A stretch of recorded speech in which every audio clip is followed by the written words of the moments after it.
السلام عليكم ورحمة الله وبركاته. الحمد لله رب العالمين والصلاة والسلام على سيدنا محمد وعلى آله وصحبه أجمعين وما توفيقي إلا بالله لا حول ولا قوة إلا بالله العلي العظيم سبحانك لا علم لنا إلا ما علمتنا إنك أنت العليم الحكيم.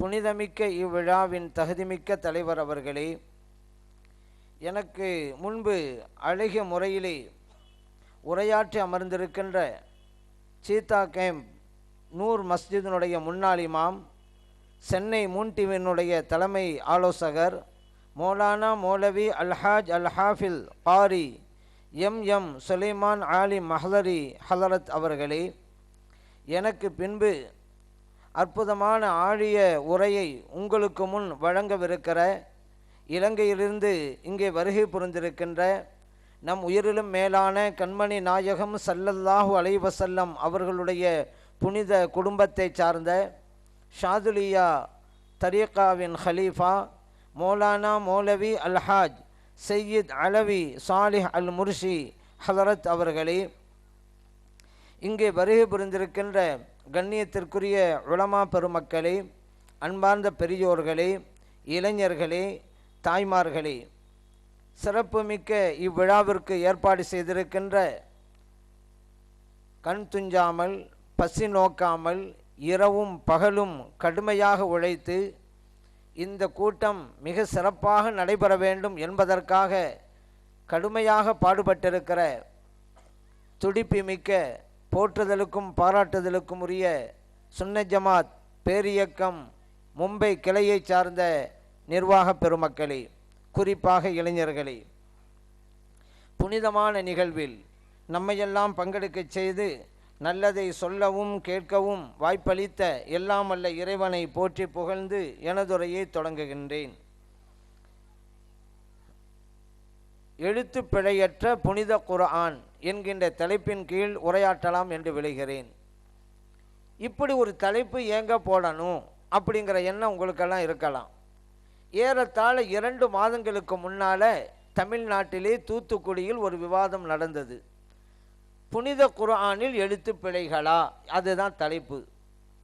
இந்த விவாதம் தமிழ்நாட்டை சார்ந்த டிஎன்டிஜே என்ற குழுவினருக்கும் தூத்துக்குடி மாநகர ஜமாஅத்துல் உலமா சபையினருக்கும் மத்தியில் நடந்தது. குர்ஆனிலே எழுத்து பிழை உண்டு என்பது டிஎன்டிஜேனுடைய வாதம். குர்ஆனில் எந்த எழுத்து பிழையும் கிடையாது என்பது தூத்துக்குடி மாநகர ஜமாஅத்துல் உலமா சபையினுடைய வாதம். அந்த விவாதத்தில் இறைவனுடைய மாபெரும் அருளால் புனித குர்ஆனில் எந்த எழுத்து பிழையும் இல்லை என்பது நிரூபிக்கப்பட்டது. அப்படி ஒரு வெற்றி அல்லாஹு தஆலா நமக்கு தந்தான். இப்போ நம்ம அங்கங்கே வெற்றி விழாவை நடத்திக்கிட்டு இருக்கோம். பல உதாரணத்துக்கு சொல்கிறதா இருந்தால், நாகப்பட்டினம் மாவட்ட ஜமாஅத்துல் உலமா சபையை மிகப்பெரிய மாநாடு போன்று ஒரு கூட்டத்தை நடத்தினார்கள், விவாத வெற்றி விழா அப்படின்னு சொல்லி. ஆனால் இப்படி ஒரு விழாவை டிஎன்டிஜேனால நடத்த முடியாதுங்க. சொல்லுவாங்கள்ல, புலி வாளை பிடித்த நாயர் மாதிரி அப்படிம்பாங்க. அதாவது மரத்து கிளையில் இருக்கும் பொழுது இது ஒரு கிளையை நினச்சி நாயர் என்ன செஞ்சார், புலியோடைய வாழை போய் பிடிச்சி விட்டார். பிடிச்ச பிறகு தான் தெரியுது, ஆனால் புலி வாழையில் பிடிச்சிருக்கோம் அப்படின்ட்டு. விட்டால் ஆபத்து தான், விட்டால் கீழே விழுந்துருவார். அது விடாமல் இருந்தாலும் ஆபத்து தான், புலி கடிச்சிடும். இப்போ இங்கிட்டும் இல்லை இங்கிட்டும் இல்லை, அந்த மாதிரி ஆகிப்போச்சு. ஏன் குர்ஆனில் எழுத்துப்பிழை உண்டு, நாங்கள் வெற்றி ஆயிட்டோம் எப்படி சொல்கிறது? அவர்கள் சொல்லுவதற்கே வெட்கப்பட்டு கூனி குறுகி கிடைக்கிறார்கள், முடங்கி போய் கிடைக்கிறார்கள். இந்த விவாதம் நமக்கு மத்தியில் கூட சில பேர் கேட்பாங்க, ஏங்க அவங்கள்ட்ட போய் விவாதம் பண்ணனு? நம்ம போய் சொன்னால் கேட்க வாங்க போகிறாங்க, அவங்கள திருந்துற கூட்டமா, ஏன் போய் விவாதம் பண்ணுறீங்க என்று கேட்கின்ற நன்மக்களும் நம்மள்கிட்ட சில பேர் இருக்கிறாங்க. இப்படி கேட்பதே நமக்கு வெற்றி தான். ஏன் தெரியுமா? ஏறத்தாழ ஒரு 15-20 வருஷத்துக்கு முன்னாலேயெல்லாம் இதே மக்கள் தான் நம்மகிட்ட பார்த்து கேட்டாங்க, ஏங்க அவங்க கூட போய் விவாதமே பண்ண மாட்டீங்களா? உங்களுடைய பள்ளிவாசலில் பேசுகிறீங்க, உங்களுடைய மாநாடுகளில் பேசுகிறீங்க, பொதுக்கூட்டங்களில் பேசுகிறீங்க, அவங்க விவாதத்துக்கு கூப்பிடுறாங்க, யாரும் போக மாட்டேங்கிறீங்க என்று கேட்டவர்கள் தான் இன்னைக்கு சொல்கிறாங்க, ஏங்க அவங்ககிட்ட போய் விவாதம் பண்ணீங்க, அவங்களாம் திருந்த வாங்க போகிறாங்கங்கிறாங்க. அதுவே நமக்கு வெற்றி. இப்படி ஒரு வாதம் நடத்தலைன்னு வச்சுக்கிறங்களேன், என்னமோ அவங்களுக்கு விவாதம் பண்ணுறதுக்கு அவளை எதிர்கொள்றதுக்கு தமிழ்நாட்டில் யாருமே இல்லை என்பது வரலாறாக பதிவு செய்யப்படும். வரலாற்றை புரட்டி போட வேண்டும் என்பதற்காகத்தான் அவங்களோட விவாதம் செய்வதற்கு நம்ம போய் உட்கார்ந்தோம். அதனால் நாங்கள் போய் அவங்கள திருத்திட்டு மறுவேளை பார்க்குறோம் அப்படி சொல்லிவிடா போனோம். அப்படிலாம் கிடையாதுங்க. ஏன்னா அல்லாஹ் குர்ஆன்ல சொல்கிறான்ல, ஹத்தமல்லாஹு அலா குலூபிஹிம், அல்லாஹ் சிலருடைய உள்ளங்களை முத்திரை குத்தி விட்டான். இப்போ அவங்களெலாம் திருந்திட்டால் வசனம் பொய்யா போயிரும்ல. இந்த வசனத்துக்கு சில பேர் இருக்கணும்னு அந்த உலகத்தில், அதுக்கு அவங்கள எல்லாம் நடமாட வச்சுருக்கான். இந்த வசனத்துக்கு உதாரணம் அவங்க தான். என்ன சொன்னாலும் ஏற்றுக்க மாட்டாங்க. அவங்களோட நிலைமை இந்த அளவுக்கு ஆகிப்போச்சு. சரிங்க, இவங்க விவாதம் பண்ணாலும் ஆரோக்கியமானதாக இருக்குன்னு நினைக்கிறீங்களா? எவ்வளோ அசிங்கம் பேச முடியுமோ அப்படி பேசுவாங்க. நீங்கள் விவாத சீடி வாங்கி பார்த்தா தெரியும். இந்த விவாதம் மட்டுமல்ல, எந்த விவாதமாக இருந்தாலும். ஏன்னா இவ்வளோ நம்ம வாதம் போடுறதாலும் மற்றவங்களாம் என்ன கேட்குறாங்க, யார்கிட்ட வாதம் பண்ண போகிறீங்க, இந்த அசிங்கமாக பேசுவாங்க அவங்கள்டையா அப்படிங்கிறாங்க. அந்த அளவுக்கு பிரபலியம் ஆகிட்டாங்க. இந்த விவாதத்திலேயாவது அந்த மாதிரி பேசாமல் இருப்பாங்களான்னு நினச்சோம். கின்னஸ் புத்தகத்தில் இடம் பெற்றுவாங்களா, வரலாற்று இடம் பெற்றுவாங்கன்னு நினச்சோம். இல்லை அப்படியெல்லாம் இடம் பெற்ற மாட்டோம், எங்களுடைய குணத்தை விட மாட்டோம்னு சொல்லி இந்த விவாதத்தையும் கூட அசிங்கமாக பேசினார்கள். இமாம்களை தரக்குறையாக பேசினார்கள். அது அவங்களுடைய ஹேபிட், அதை மாற்ற முடியாது. சரி, இவங்க வாதத்து வர்றாங்களே, குர்ஆன் ஹதீஸை வச்சு வாதம் பண்ணணும்ல, அதையும் செய்ய மாட்டாங்க. அவங்கள பதில் சொல்லணும்னு வச்சுக்கிறோங்களேன், நாங்கள் இதை ஏற்றுக்கொள்ள மாட்டோன்றுவாங்க. சர்வசாதாரணமாக சென்னை விவாதத்தில் ஒரு ஹதீஸை நாங்கள் வச்சோம். தலைப்பு என்னன்னு கேட்டால், இமாம்கள் உதவி இல்லாமல் குர்ஆன் ஹதீஸை புரிய முடியாது தலைப்பு. நான் ஒரு ஹதீஸை நம்ம தரப்பில் வச்சோம். இந்த ஹதீஸுக்கு என்ன விளக்கம் சொல்லுங்களேன். புகாரில் வருது, மன் தரக்க சொலாத்தல் அஸ்ரி ஃபக்கத் ஹபித்த அமலுஹு, யார் அசர் தொழுகை விட்டாரோ அவருடைய வணக்கமெல்லாம் அழிந்து போய்விடும். புகாரில் இருக்குது. இப்போ அல்லாஹ் குர்ஆனில் சொல்லும் பொழுது, வமை எர்த்ததி மின்கும் அன்தீனிஹி ஃபயமுத் வஹுவ காஃபிருன் ஃபஉலாயிக ஹபித்தத் அமாலுஹும். ஒரு ஆள் முர்த்தத் ஆயிட்டார், இஸ்லாத்தை விட்டு வெளியேறிட்டார். அந்த நிலையிலேயே மோத்தா போகிறாரு, அவருடைய வணக்கமெல்லாம் அழிந்து போய்விடும் என்று அல்லாஹ் சொல்கிறான். முர்த்தத்துக்கு வணக்கம் அழிந்து போய்விடும், ரைட்டு. ஆனால் இங்கே நபிகள் நாயகம் ஸல்லல்லாஹு அலைஹி வஸல்லம் சொல்கிறாங்க, அசர் தொழுகை யார் விட்டாரோ அவருடைய வணக்கமெல்லாம் அழிஞ்சு போயிடும்ண்டு. இதுக்கு என்ன விளக்கம் சொல்லுங்களேன் பார்க்கலாம்.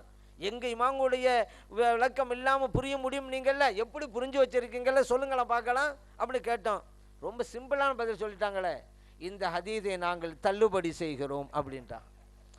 இந்த ஹதீஸை நாங்கள் ஒப்புக்கொள்ள ஆதாரபூர்வமான ஹதீஸாக இருக்குதுங்க, அப்படி இருந்தாலும் சரிதான், நாங்கள் ஏற்றுக்கொள்ள மாட்டோம். இதுதான் பதிலா? இதுக்கே வாதம் பண்ண வரீங்கிறேன். பதில் சொல்லுறதா வாதம் பண்ண வரணும். நாங்கள் ஏற்றுக்கொள்ள மாட்டோம் தள்ளுபடி பண்ணுறதுக்கு ஏன் வாதம் பண்ணுறீங்க? சரி, அப்படி இருக்குதா? நம்மகிட்ட மட்டுமல்ல, சமீபத்தில் கிறிஸ்தவர்களோடு வாதம் நடத்தினாங்க. அந்த இதில் நம்மகிட்ட எப்படி விவகாரம் பண்ணுற மாதிரி அவங்கள்ட்ட விவகாரம் பண்ணாங்க. எப்படி கேட்டாக்கா, பைபிளில் ஒரு வாசகம் இருக்குது, விசுவாசத்தோடு ஒருவர் விஷத்தை அருந்தினாலும் அது அவருக்கு எந்த விதமான பாதிப்பும் ஏற்படுத்தாது அப்படின்னு ஒரு வாசகம் வருதுங்க. அதை வச்சுக்கிட்டு உங்கள் பைபிளில் இப்படி வாசகம் வருதுல்ல, இப்போ நாங்கள் உங்களுக்கு விஷத்தை தர்றோம், நீங்கள் விசுவாசத்தோடு குடிங்க, உங்களுக்கு அது பாதிப்பை ஏற்படுத்தா இல்லையான்னு பார்க்கலாம் அப்படின்ட்டு அவங்க கொடுத்து பெருசாக பேசினாங்க. உடனே அவங்க என்ன செஞ்சாங்க, வாதம் இப்படி போகக்கூடாது, உங்கள் பைபிளில் என்ன கருத்து இருக்குது, எங்கள் குர்ஆனில் என்ன கருத்து இருக்குது, எங்கள் குர்ஆனுக்கு கூறப்பட்ட கருத்து எவ்வளோ ஆழமானது, அழுத்தமானது, கடைசி நாள் வரைக்கும் எல்லோருக்கும் பொருந்தக்கூடியது, அப்படி பேசணும். அது ஆரோக்கியம். அது இவங்ககிட்ட கிடையாது. இப்படி போனோடனே கிறிஸ்தவர் என்ன சொன்னாங்க, சரிங்க புகாரியில் ஒரு ஹதீஸ் இருக்குது, அது எனக்கு நபிகள் நாயகம் ஸல்லல்லாஹு அலைஹி வஸல்லம் சொன்னாது, அதை எடுத்து காட்டினாங்க.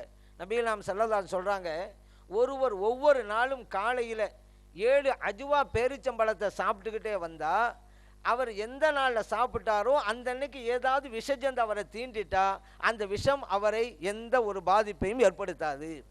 வலா செஹருன், யாராவது அவருக்கு சூனியம் செஞ்சால் அந்த சூனியமும் அவருக்கு எந்த இளைஞரையும் கொடுக்காது. நபிகள் நாயகம் ஸல்லல்லாஹு அலைஹி வஸல்லம் சொல்லியிருக்காங்க, புகாரில் இருக்குது. அந்த கிறிஸ்தவ சகோதரர்கள் இந்த ஹதீஸை வச்சுக்கிட்டு, இப்போ அஜ்வா பழம் 7 திண்டாக்கா எந்த விஷமும் ஒன்றும் செய்யாதுன்னு இருக்குது, நாங்கள் இந்த அஜ்வா பழம் 7 தர்றோம், அதையும் சாப்பிடுங்க, அதே போல் இந்த விஷத்தையும் குடிங்க அப்படின்னு அவங்க சொன்னாங்க. உடனே என்ன தெரியுமா சொன்னாங்க, இந்த ஹதீஸை நாங்கள் தள்ளுபடி செய்கிறோம், இதை நாங்கள் ஏற்றுக்கொள்ளவில்லைங்கிறாங்க. இதுக்கு ஏங்க வாதம் பண்ண போகிறீங்க? பதில் சொல்ல தெரியல, ஏன் வாதம் பண்ண போகிறீங்க? அவங்க இப்படியே ஒவ்வொரு ஹதீஸை தள்ளிக்கிட்டே வருவாங்க. யாரா அவங்க பதில் சொல்ல முடியலைன்னா இது நான் ஏற்றுக்கொள்ள மாட்டோம். சஹீஹான ஹதீஸ் எவ்வளோ ஆபத்தானவர்கள் பாருங்கள். அஹ்லுல் குர்ஆன் கேள்விப்பட்டிருப்பீங்க, குர்ஆனை மட்டும் பின்பற்றுவோம், ஹதீஸ் தேவையில்லைண்டு. அந்த கூட்டத்தினருக்கும் இந்த டிஎன்டிஜேனருக்கும் என்னங்க வித்தியாசம் இருக்குது? அவங்க எல்லா ஹதீஸையும் நான் ஏற்றுக்கொள்ள மாட்டேங்கிறேன், இவங்க சில ஹதீஸை ஏற்றுக்கொள்ள மாட்டேங்கிறேன். ரெண்டும் ஒன்று தானே. இட்டுக்கட்டப்பட்ட ஹதீஸாக இருந்தால் பிரச்சனை இல்லை, பலவீனமான ஹதீஸாக இருந்தால் கூட பிரச்சனை இல்லை. ஆதாரபூர்வமான ஹதீஸாக இருந்தாலும் அவங்க ஏற்றுக்கொள்ள மாட்டோம்ங்கிறாங்க. உங்களுக்கு பதில் தெரியலைங்கிறதுனால இப்படியே போனால் புகாரி மிஞ்சுமா, முஸ்லீம் மிஞ்சுமா? இப்போ புகாரியில் 7000 ஹதீஸ் இருக்குதுங்க. மடங்கி மடங்கி வர்ற ஹதீஸையும் எடுத்துட்டாக்கா 4000 ஹதீஸு தான். இந்த ஒரு ஃபார்முலாவை, இலக்கணத்தை வகுத்துட்டா 4000 பேர் சேர்ந்துட்டா போதுமாங்க, புகாரி காணா போயிருமே. உலகத்தில் இருக்கக்கூடிய எல்லா முஸ்லீம்களும் தேவையில்லை புகாரியை காணாமல் பார்க்க. 200 கோடி முஸ்லீம்களுக்கு மேலே இருக்கிறாங்க, அவங்க தேவையில்லை. இந்தியாவில் முஸ்லீம்கள் தேவையில்லை, பாம்பேயில் இருக்கிற முஸ்லீம்கள் அதுவும் தேவையில்லை. சீத்தா கேம்பில் இருக்கக்கூடிய முஸ்லீம்களில் 4000 பேர் வந்து எனக்கு இந்த ஹதீஸ் சரியில்லை அதனால் நான் விட்டுறேன். இன்னொரு ஆள் வர்றாரு, இந்த ஹதீஸ் சரியில்லை நான் விட்டுறேன், இன்னொரு ஹதீஸ் விட்டுறேன். இப்படி போனால் 4000 பேர் வந்துட்டா புகாரி இப்போ இல்லை, காணா போயிடும். புகாரியை மட்டும்தானே இவங்க இல்லைன்னு ஆக்குறாங்க. போனால் போயிட்டு போதுங்க அப்படின்னு நினைக்கிறீங்களா நீங்கள்? அல்லாஹ் குர்ஆன்ல சொல்கிறானே, அத்தியுல்லாஹ், அல்லாஹ்வுக்கு வழிபட்டு நடங்க, அத்தியு ரசூல், இறை தூதர் ஸல்லல்லாஹு அலைஹி வஸல்லம் அவர்களுக்கு வழிபட்டு நடங்கங்கிறான்ல. புகாரி இல்லையானால் அத்தியு ரசூல் என்கின்ற வாசகமும் குர்ஆனிலிருந்து பேர்த்தெடுக்கப்பட்டு வருவாங்க. ஹதீஸும் உனக்கு இருந்தால் தானே ரசூல் பின்பற்ற முடியும். ரசூலை பின்பற்றுங்க அல்லாஹ் சொல்கிறான்ல. ஹதீஸ் இருந்தால் தானே இந்த வசன பிரகாரம் நீங்கள் வணக்கம் செய்யலாம், இபாதத் செய்யலாம், அமல் செய்யலாம். நீங்கள் புகாரி இல்லைன்னு சொன்னால், ஹதீஸே இல்லைன்னு சொன்னால், அத்தியோ ரசூல்ங்கிறது குர்ஆனில் வெறுமனே இருக்கும், வாழ்க்கையில் ஒன்றும் செய்ய முடியாத. எவ்வளவு ஆபத்தானவர்கள் இந்த கூட்டத்தில் நீங்கள் புரிஞ்சு கொள்ளுங்க. சாதாரணமானவர்களில் ஹதீஸை அழிக்க பார்க்கிறார்கள். ஏறத்தால் அஹ்லுல் குர்ஆன் தான். ஆனால் இதையும் கூட புரியாமல் சில இளைஞர்கள் பின்னால் போய்கிட்டே இருக்கிறாங்க. சரி, அந்த விவாதத்தில் எவ்வளோ விஷயங்கள் இப்போ சொன்னோம். இதில் வேறு சொல்லிக்கிறேன், நாங்கள் தான் குர்ஆனை பாதுகாக்கிறோம், குர்ஆன் மீது நாங்கள் தான் மரியாதை வைத்திருக்கிறோம். இதா பொதுவாக சொல்லுவாங்க, இந்த பி இண்டியன் பை இண்டியன், இந்தியனாக இரு, இந்திய பொருளே வாங்கு அப்படிம்பாங்க. இப்படி தான் ஒரு ஆள் பிரச்சாரம் பண்ணார், எல்லோரும் இந்திய பொருளையே வாங்குங்கள் அப்படின்ட்டு. அவர் யூஸ் பண்ண மைக்கு ஜப்பான் நாட்டிலேருந்து வந்த மைக்கு. ஏன்னு சொல்லுக்கிறதுக்கு சம்மந்தம் இல்லையே. சில அரசியல்வாதிகள் அறிக்கை விடுவாங்க, இந்திய பொருளே வாங்குங்கள், அந்த பேனா வெளிநாட்டு பேனாவாக இருக்கும். லாரி போகுது, அந்த லாரியில் எழுதிருக்குது மரங்களை வெட்டாதீர்கள். அந்த லாரியில் போகிறதே வெட்டப்பட்ட மரங்கள் தான் அதில் இருந்துக்கிட்டு இருக்கு. இந்த மாதிரி இருந்தால், இந்த மாதிரி தான் குர்ஆனை நாங்கள் பாதுகாக்கிறோம், குர்ஆன் பிரகாரம் நடக்கிறோம் அப்படின்னு சொல்லிக்கிட்டே குர்ஆனையே அழிக்க பார்க்கிறார்கள் இந்த கூட்டத்தினர் அப்படிங்கிறத நீங்கள் புரிஞ்சுக்கிறோங்க. அந்த விவாதத்தில் பொதுவாக அவங்க எழுத்து பிழைந்து இருக்கிறதுன்னு நாங்கள் சொல்கிறதுனால எந்த ஒரு குறையும் இல்லை. காரணம், குர்ஆன் வந்து ஓசையோடு தான் இறங்கியது, எழுத்து வடிவிலே அருளப்படலை அப்படிங்கிற வாதத்தை வச்சாங்க. குர்ஆன் நமக்கு வந்துச்சு ஓசை வழியாக தான் வந்துச்சு, ஓசை தான், எழுத்து வடிவிலே அல்ல. இதுக்கு முன்னுண்டான நபிமார்களுக்கெல்லாம் எழுத்து வடிவில் வந்துச்சு. நபியெல்லாம் ஸல்லல்லாஹு அலைஹி வஸல்லம் அவங்களுக்கு ஓசை வடிவில் தான் வந்தது. அதனால் ஓசை வடிவு தான் அசல் குர்ஆன். அதிலே தப்பு இருக்குன்னு சொன்னால் தான் குர்ஆன் அது குறைபாடு. எழுத்துங்கிறது நம்ம எழுதுனது தானே, அதில் தப்பு இருக்குன்னு சொன்னாலும் ஒன்றும் விவகாரம் இல்லை அப்படின்னு வாதத்தை வச்சாங்க. நம்முடைய வேதத்துக்கு குர்ஆனுன்னு சொல்கிறோம், கித்தாப்னு சொல்கிறோம். நம்ம சொல்ல அல்ல குர்ஆனே சொல்லி காட்டுறான், 2 வார்த்தை. குர்ஆன் என்றால் ஓதப்பட வேண்டியது. இப்போ ஓசையும் குர்ஆன்கிறது தெரிஞ்சு போச்சு. கித்தாப்னா எழுதப்பட்டது தானே. இப்போ எழுதப்பட்டதும் குர்ஆன் என்று அல்லாஹ் குர்ஆன் சொல்லும் பொழுது அதுவும் வேதம், எழுத்தும் வேதம் தான் அப்படின்னு ஆகிப்போச்சா இல்லையா? சரி, அல்லாஹ் குர்ஆனை சொல்கிறான்ல, இன்னா நஹ்னு நஸ்ஸல்னா ஸிக்ர வ இன்னா லஹு லஹாஃபிதூன். இந்த கேள்வியெல்லாம் நம்ம அவங்ககிட்ட வைக்கிறோம். இந்த குர்ஆனை நாமே இறக்கி வச்சோம், நாமே பாதுகாப்போம் அல்லாஹ் சொல்கிறானே. இப்போ அல்லாஹ் தஆலா சொல்லும் பொழுது ஓசை வடிவில் உள்ள குர்ஆனை மட்டும்தான் நான் பாதுகாப்பேன் அப்படின்னு சொன்னானா, பொதுவாக குர்ஆனை பாதுகாத்தேன்னு தான் சொன்னான். இப்போ எழுத்து வடிவில் இருக்கிறது குர்ஆனா இல்லையா அப்படின்னு கேட்டோம். குர்ஆன் தான் அப்படின்னு வேற சொல்லிக்கிறது. அது எழுத்து வடிவில் இறங்கலங்க அப்படின்னு சொல்லிக்கிறது. முன்னுக்கு பின் முரண். எழுத்து வடிவில் இருக்கிறது குர்ஆனா இல்லையா பதில் சொல்லுங்க அப்படின்னு சொன்னோம், குர்ஆன் தான். அப்போ நீங்கள் தப்புன்னு சொல்கிறீங்களே. அல்லாஹ் பாதுகாத்துறேன்ட்டான்ல, நீங்கள் எழுத்து வடிவம் குர்ஆன்ட்டீங்க, அல்லாஹ் குர்ஆனை பாதுகாக்கிறேன்ட்டான், எழுத்தையும் சேர்த்து தானே பாதுகாப்பான். அதில் குறை இருக்கிறது, பிழை இருக்குன்னு சொன்னால் அல்லாஹ் தஆலா பாதுகாக்கலன்னு வரும். அந்த வசனத்துக்கு முரணாய் போச்சாங்க அப்படின்னும் பதிலே கிடையாதுங்க. அடுத்த நபிகள் நாம் ஸல்லல்லாஹு அலைஹி வஸல்லம் சொல்கிறாங்க, நீங்கள் எதிரிகள் உள்ள ஊருக்கு குர்ஆனை கொண்டு செல்லாதீர்கள், அதனால் அவமரியாதை குர்ஆனுக்கு ஏற்பட வாய்ப்பு இருக்கிறது. புகாரிலே பதிவு செய்யப்பட்ட ஹதீஸ். நபிகள் நாம் ஸல்லல்லாஹு அலைஹி வஸல்லம் சொன்னாங்கல்ல, எதிரிகள் உள்ள ஊருக்கு குர்ஆனை கொண்டு போகக்கூடாதுன்னு சொல்லி, அது ஓசை வடிவில் இருக்கக்கூடிய குர்ஆனை சொன்னாங்களா, எழுதப்பட்ட குர்ஆனை சொன்னாங்களா பதில் சொல்லுங்க அப்படின்னும். ஏன்னா ஓசை வடிவில் குர்ஆனை கொண்டு போக முடியாத, அதுக்கு ஒரு உருவமே இல்லையே, ஓசை வடிவில் உருவமே கிடையாதுல்ல. அப்போ எதிரில் ஊருக்கு கொண்டு போகாதீங்க குர்ஆன்கிற இந்த நபிலாம் ஸல்லல்லாஹு அலைஹி வஸல்லம் சொன்ன ஹதீஸில் கூட குர்ஆன்கிற வார்த்தை எழுத்து வடிவுக்கு தானே பொருந்தும். அப்போ எழுத்தும் குர்ஆன் என்று நபிகள் நாயகம் ஸல்லல்லாஹு அலைஹி வஸல்லம் சொல்லியிருக்கும் பொழுது எழுத்து குர்ஆன் இல்லை என்று நீங்கள் எப்படிங்க சொல்லலாம்? அல்லாஹ்வுடைய ரசூலுக்கு மாற்றமாக அப்படின்னு ஒரு கேள்வி கேட்டோம். அதுக்கும் பதில் இல்லை. இப்படி ஒவ்வொன்றாக இன்னொன்று சொன்னார், ரசூலும் மினல்லாஹி யத்லு சுஹஃப முத்தஹரத்தன் ஃபீஹா குத்துபுன் கையுமா. இறைத்தூதர் ஸல்லல்லாஹு அலைஹி வஸல்லம் அவர்கள் அல்லாஹ்வுடைய அந்த வேதத்தை ஏடுகளை ஓதுவார்கள், அதிலே நிலையான சட்டங்கள் எல்லாம் எழுதப்பட்டுள்ளன அப்படின்னு இருக்கு. ஃபீஹா குத்துபுன் கையுமா. இப்போ நபிகள் நாயகம் ஸல்லல்லாஹு அலைஹி வஸல்லம் அவர்கள் எழுதப்பட்ட வேதத்தை ஓதினார்கள் என்று குர்ஆனில் சொல்லிட்டான்ல, எழுதப்பட்டதும் வேதம்தான் குர்ஆன் தெளிவாகி போச்சா இல்லையா அப்படி இந்த வசனத்தை வச்சோம். அவ்வளோ பதில் சொல்ல முடியலை இதுக்கு, ஏன்னா தெளிவாக இருக்குது. ஏட்டை ஓதினார்கள், ஏடு என்றாலே எழுத்து உள்ளே தான். அவங்க என்ன நம்ம சொன்னாங்க, இங்கே நம்ம எழுதி வச்சிருக்கோம்ல அந்த குர்ஆனை நபிகள் நாயகம் ஸல்லல்லாஹு அலைஹி வஸல்லம் ஓதுனாங்கன்னு அல்லாஹ் சொல்லலை, லௌஹுல் மஹ்பூல் இருந்துச்சுல அதை ஓதுனாங்கன்னு தான் அல்லாஹ் தஆலா சொல்கிறான். அப்பா நமக்கு ரொம்ப சந்தோஷமாகி போச்சு. ஏன்னா நபிகள் நாயகம் ஸல்லல்லாஹு அலைஹி வஸல்லம் அவர்கள் இந்த உலகத்தில் இருந்து கொண்டு லௌஹுல் மஹ்பூலெல்லாம் பார்த்து படித்தாங்க, அப்படி ஏற்றுக்கொண்டது எவ்வளோ பெரிய விஷயம். ஆனால் இதுக்கு முன்னாடியெல்லாம் ஸல்லல்லாஹு அலைஹி வஸல்லம் அவங்களுக்கு நம்மளை மாறுங்க, அவங்களுக்கு நம்ம எப்படி பார்க்குற மாதிரி தான் பார்க்க தெரியும். நம்ம சொன்னோம் நபிகள் நாயகம் ஸல்லல்லாஹு அலைஹி வஸல்லம் அவர்களுக்கு விண்ணுக்கு மேலே இருப்பதும் தெரியும் மண்ணுக்கு கீழே இருப்பதும் தெரியும்னு சொன்னோம். நபிகள் நாயகம் ஸல்லல்லாஹு அலைஹி வஸல்லம் அவங்களே சொன்னாங்கல்ல, அருமை தோழர்களே நான் இங்கிருந்து கொண்டே ஹவுதுல் கௌசரை பார்க்கிறேன், புகாரிலே பதிவு செய்யப்பட்ட ஹதீஸ். விண்ணுக்கு மேலே உள்ள பார்க்குறாங்க. அதே போல் நபிகள் நாயகம் ஸல்லல்லாஹு அலைஹி வஸல்லம் சொன்னாங்க, ஒரு சமயத்தில் சஹாபா பிரமுக போகும்பொழுது ரெண்டு கபரு, இந்த ரெண்டு கபருக்குள்ளே இருப்பவர்கள் வேதனை செய்யப்படுகிறார்கள். காரணத்தையும் சொன்னாங்க. ரெண்டு பேரில் ஒரு ஆள் மக்கள் மத்தியில் கோல் சொல்லிக்கிட்டு இருந்தார், இன்னொரு ஆள் சிறுநீர் கழித்தா சரியாக சுத்தம் செய்ய மாட்டார் அப்படின்னு சொல்லிட்டு ஒரு பேருத்த மரத்தோட மட்டை கொண்டு வாங்க. சஹாபா பெருமக்கள் கொண்டு வந்தாங்க, ரெண்டாக உடைச்சாங்க. நபிகள் நாயகம் ஸல்லல்லாஹு அலைஹி வஸல்லம் அவர்கள் ரெண்டு கபரிலும் ஊண்டுனாங்க. பிறகு சொன்னாங்க, இந்த மட்டை ஈரமாக இருக்கிற வரைக்கும் கபருக்குள்ளே இருப்பவர்களுடைய வேதனை குறைக்கப்படுகிறது. இது புகாரிலே பதிவு செய்யப்பட்ட ஹதீஸ். மண்ணுக்கு கீழே என்ன நடக்கிறது என்பதும் நபிகள் நாயகம் ஸல்லல்லாஹு அலைஹி வஸல்லம் அவர்களுக்கு தெரியும். இன்னொன்று, நபிகள் நாயகம் ஸல்லல்லாஹு அலைஹி வஸல்லம் அவர்களுக்கு நடந்தது என்ன, நடப்பது என்ன, நடக்க போவது என்ன என்பதெல்லாம் தெரியும். அல்லாஹ் அவர்களுக்கு அதை கற்றுக் கொடுத்துருக்கிறான். அதுக்கு ஆதாரமே இந்த ஒரு ஹதீஸ் தான். இப்போ சொன்னல ரெண்டு கபர் சம்மந்தப்பட்டது, அந்த ஒரு ஹதீஸே அறிவிக்கும். ஏன் தெரியுமா? நபிகள் நாயகம் ஸல்லல்லாஹு அலைஹி வஸல்லம் அங்கே வந்தோடனே இந்த கபருக்குள்ளே இருப்பவர்கள் வேதனை செய்யப்படுகிறார்கள் அப்படிங்கிறாங்க. அப்போ என்ன நடக்குதோ அதை சொல்கிறாங்க, அப்போ நடக்கிறது தெரியுது.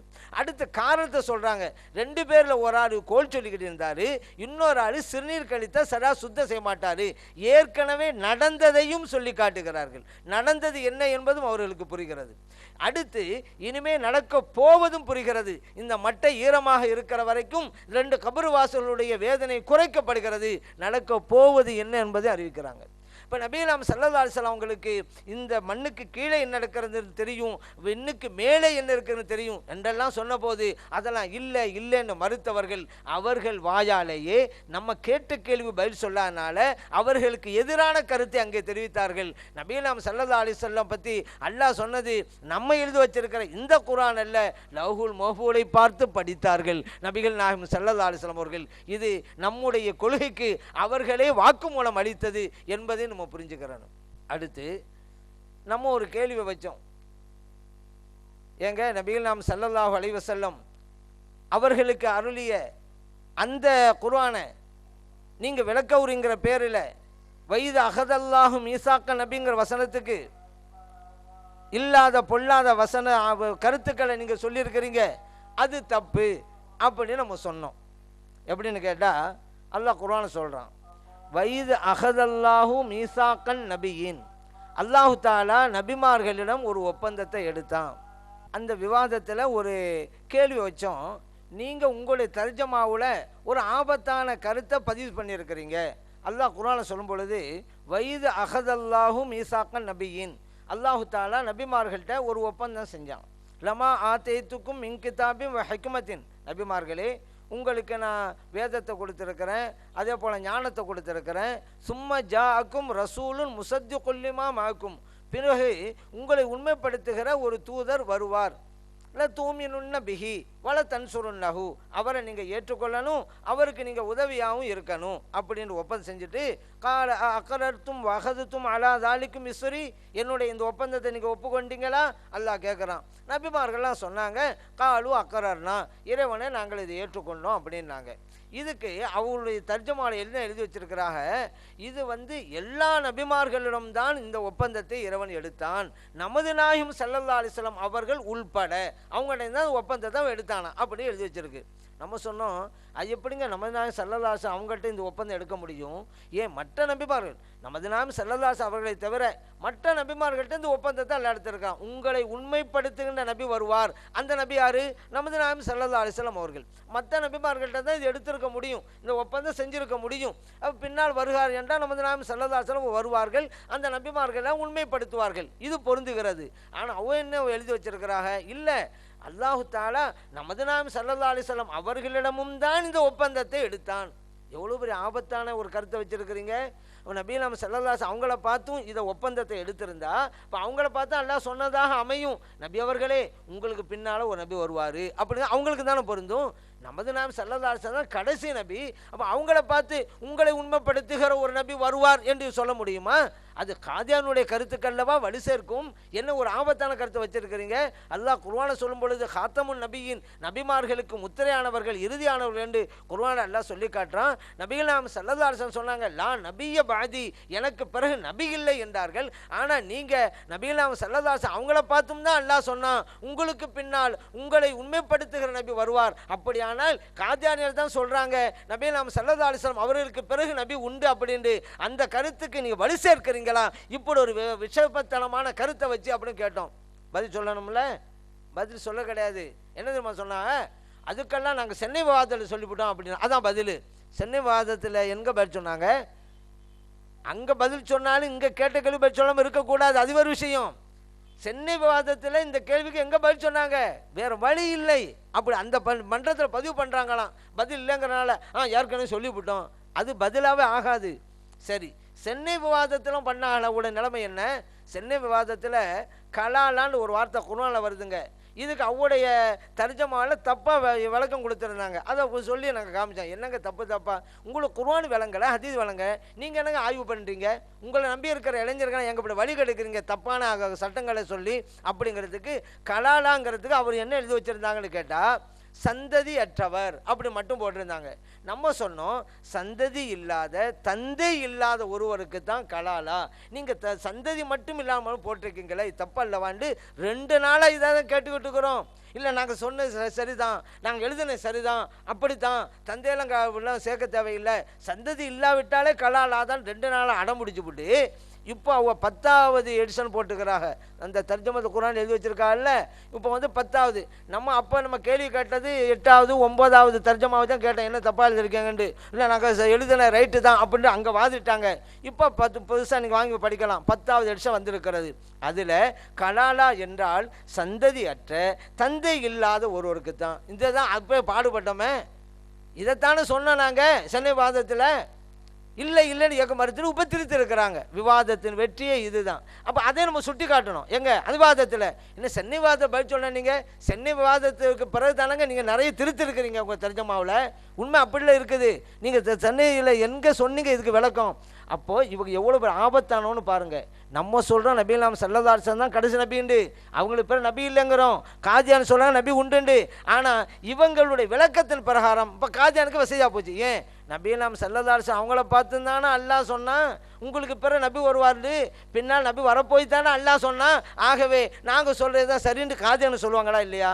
அவர்களுக்கு வலு சேர்க்கிறார்கள் இவர்கள். என்ன நமக்கு என்ன கை சேதுன்னு சொன்னால், அந்த கூடாரத்தை நம்பி சில அப்பா இளைஞர்கள் போயிட்டு இருக்காங்களே, இதுதான் கவலை.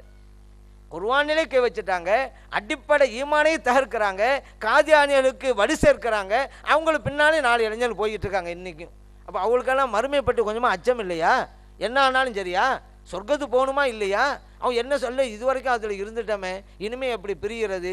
ஈகோ பிரச்சனை இது, மறுமை பிரச்சனையில் லா யகாஃபூன லௌமத்தலாயும், பழிப்பவர்களின் பழிப்பை கண்டு அஞ்ச மாட்டார்கள் நல்லோர்கள். யார் என்ன சொன்னா என்ன, சத்தியத்தில் இருப்பேன். இவர்கள்லாம் அசத்திய சொன்னாங்க, நான் சத்தியத்தை சொல்லணும்னு தான் போனேன், இப்போ அசத்திய சொல்லிட்டாங்க, அதனால் அந்த கூடாரத்தை விட்டு நான் வெளியேற்றேன்னு வெளியே வரணும். அந்த இளைஞர்கள்லாம் இனிமேலும் போனீங்களாக்கா அந்த இளைஞர்களை பாதுகாக்க நம்மளால முடியாது, அல்லாஹ் தான் பாதுகாக்கணும்.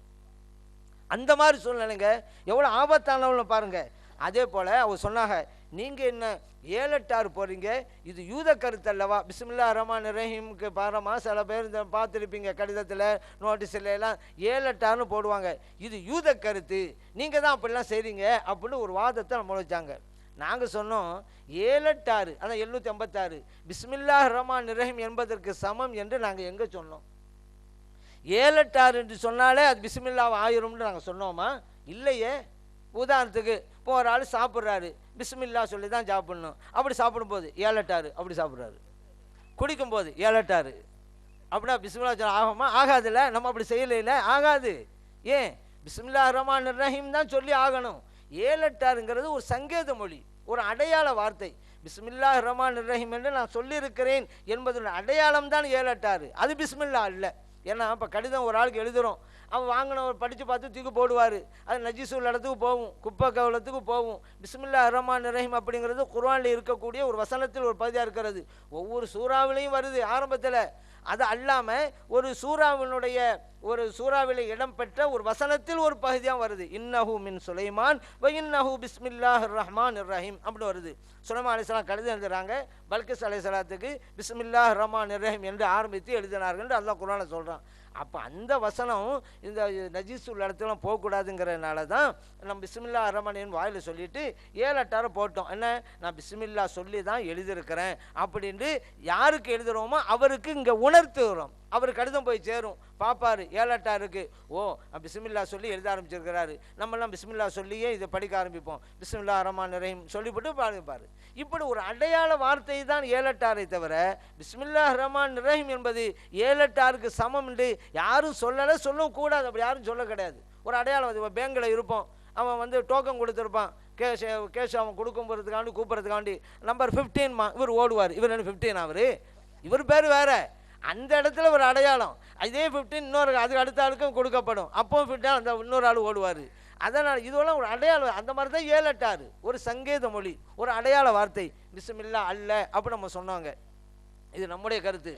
அவங்கள்ட்ட நம்ம கேள்வி வச்சோம், ரொம்ப வசதியாக போச்சு. அவங்க தான் இந்த பாயிண்ட்டை கொண்டு வந்தது, வசமாக மாட்டிக்கிட்டாங்க. அவங்க சுன்ன ஜமாத்து காரங்களெல்லாம் நம்ம மாட்ட வச்சுருவோம் அப்படின்னு நினச்சிக்கிட்டு அவங்க மாட்டிக்கிட்டாங்க. கடைசியில் நம்ம சொன்னோம், அவருடைய நோட்டீஸெல்லாம் போட்டால் நீங்கள் பார்க்கலாம், இறைவனின் திருப்பெயரால் அது மட்டும் தான் போடுவாங்க. அப்போ நான் சொன்னோம், இது என்ன மக்கா காபிருடைய பழக்கம்ல, இதே நீங்கள் செய்கிறீங்க அப்படின்னு. இது பல இடங்களில் கேட்டிருக்கோம், சென்னை வாதத்திலையும் கேட்டோம். மக்கத்து காபிர்கள் தான் அப்படி செய்வாங்க, அவங்க அப்படி தான் எழுதுவாங்க. ஏன்னா ஹுதைபியா உடன்படிக்கை நம்ம புகாரில் பார்க்குறோம்ல, ஹுதைபியா ஒப்பந்தம் நடக்குது. அப்போ நபிலாம் ஸல்லல்லாஹு அலைஹி வஸல்லம் அவங்களுக்கும் மக்கத்து காபிர்களுக்கும் ஒப்பந்தம். அலி ரலியல்லாஹு அன்ஹு தான் எழுதுகிறாங்க, இது அல்லாஹ்வுடைய ரசூல் முஹம்மது ரசூலுல்லாஹ், அல்லாஹ்வுடைய ரசூல் தூதர் முஹம்மது ஸல்லல்லாஹு அலைஹி வஸல்லம் அவங்களுக்கும் மக்காவுடைய காபிர்களுக்கு மத்தியிலே நடைபெற்ற ஒப்பந்தம்னு எழுதும் பொழுது அவங்க ஆட்சேபம் பண்ணுறாங்க. மக்கா காபிர் என்ன ரசூலுல்லாஹ்வுல தானங்க பிரச்சனையே இருக்குது, அல்லாஹ்வுடைய தூதர் நாங்கள் ஒப்புக்கொண்டுட்டா உங்களையே நாங்கள் தடுக்கிறோம், தாராளமாக நீங்கள் வந்துடலாமே, இந்த ஒப்பந்தமே தேவையில்லையே. இப்போ ரசூலுல்லாஹ்ங்கிறத நாங்கள் ஏற்றுக்கொள்ளலை, அதனால தான் உங்களை வர வேணாங்கிறோம். அதனால தான் இந்த ஒப்பந்தமே நீங்கள் ரசூலுல்லாஹ்னு போடுறீங்க, அதை முஹம்மது இப்னு அப்துல்லான்னு போடுங்க, அப்துல்லாவின் மகன் முஹம்மதுன்னு போடுங்க சொன்னாங்களா? அதே போல தான் பிஸ்மில்லாஹிர் ரஹ்மான் ரஹீம் ஆரம்பத்தில் எழுதினாங்க அலி ரலியல்லாஹு அன்ஹு அவர்கள்.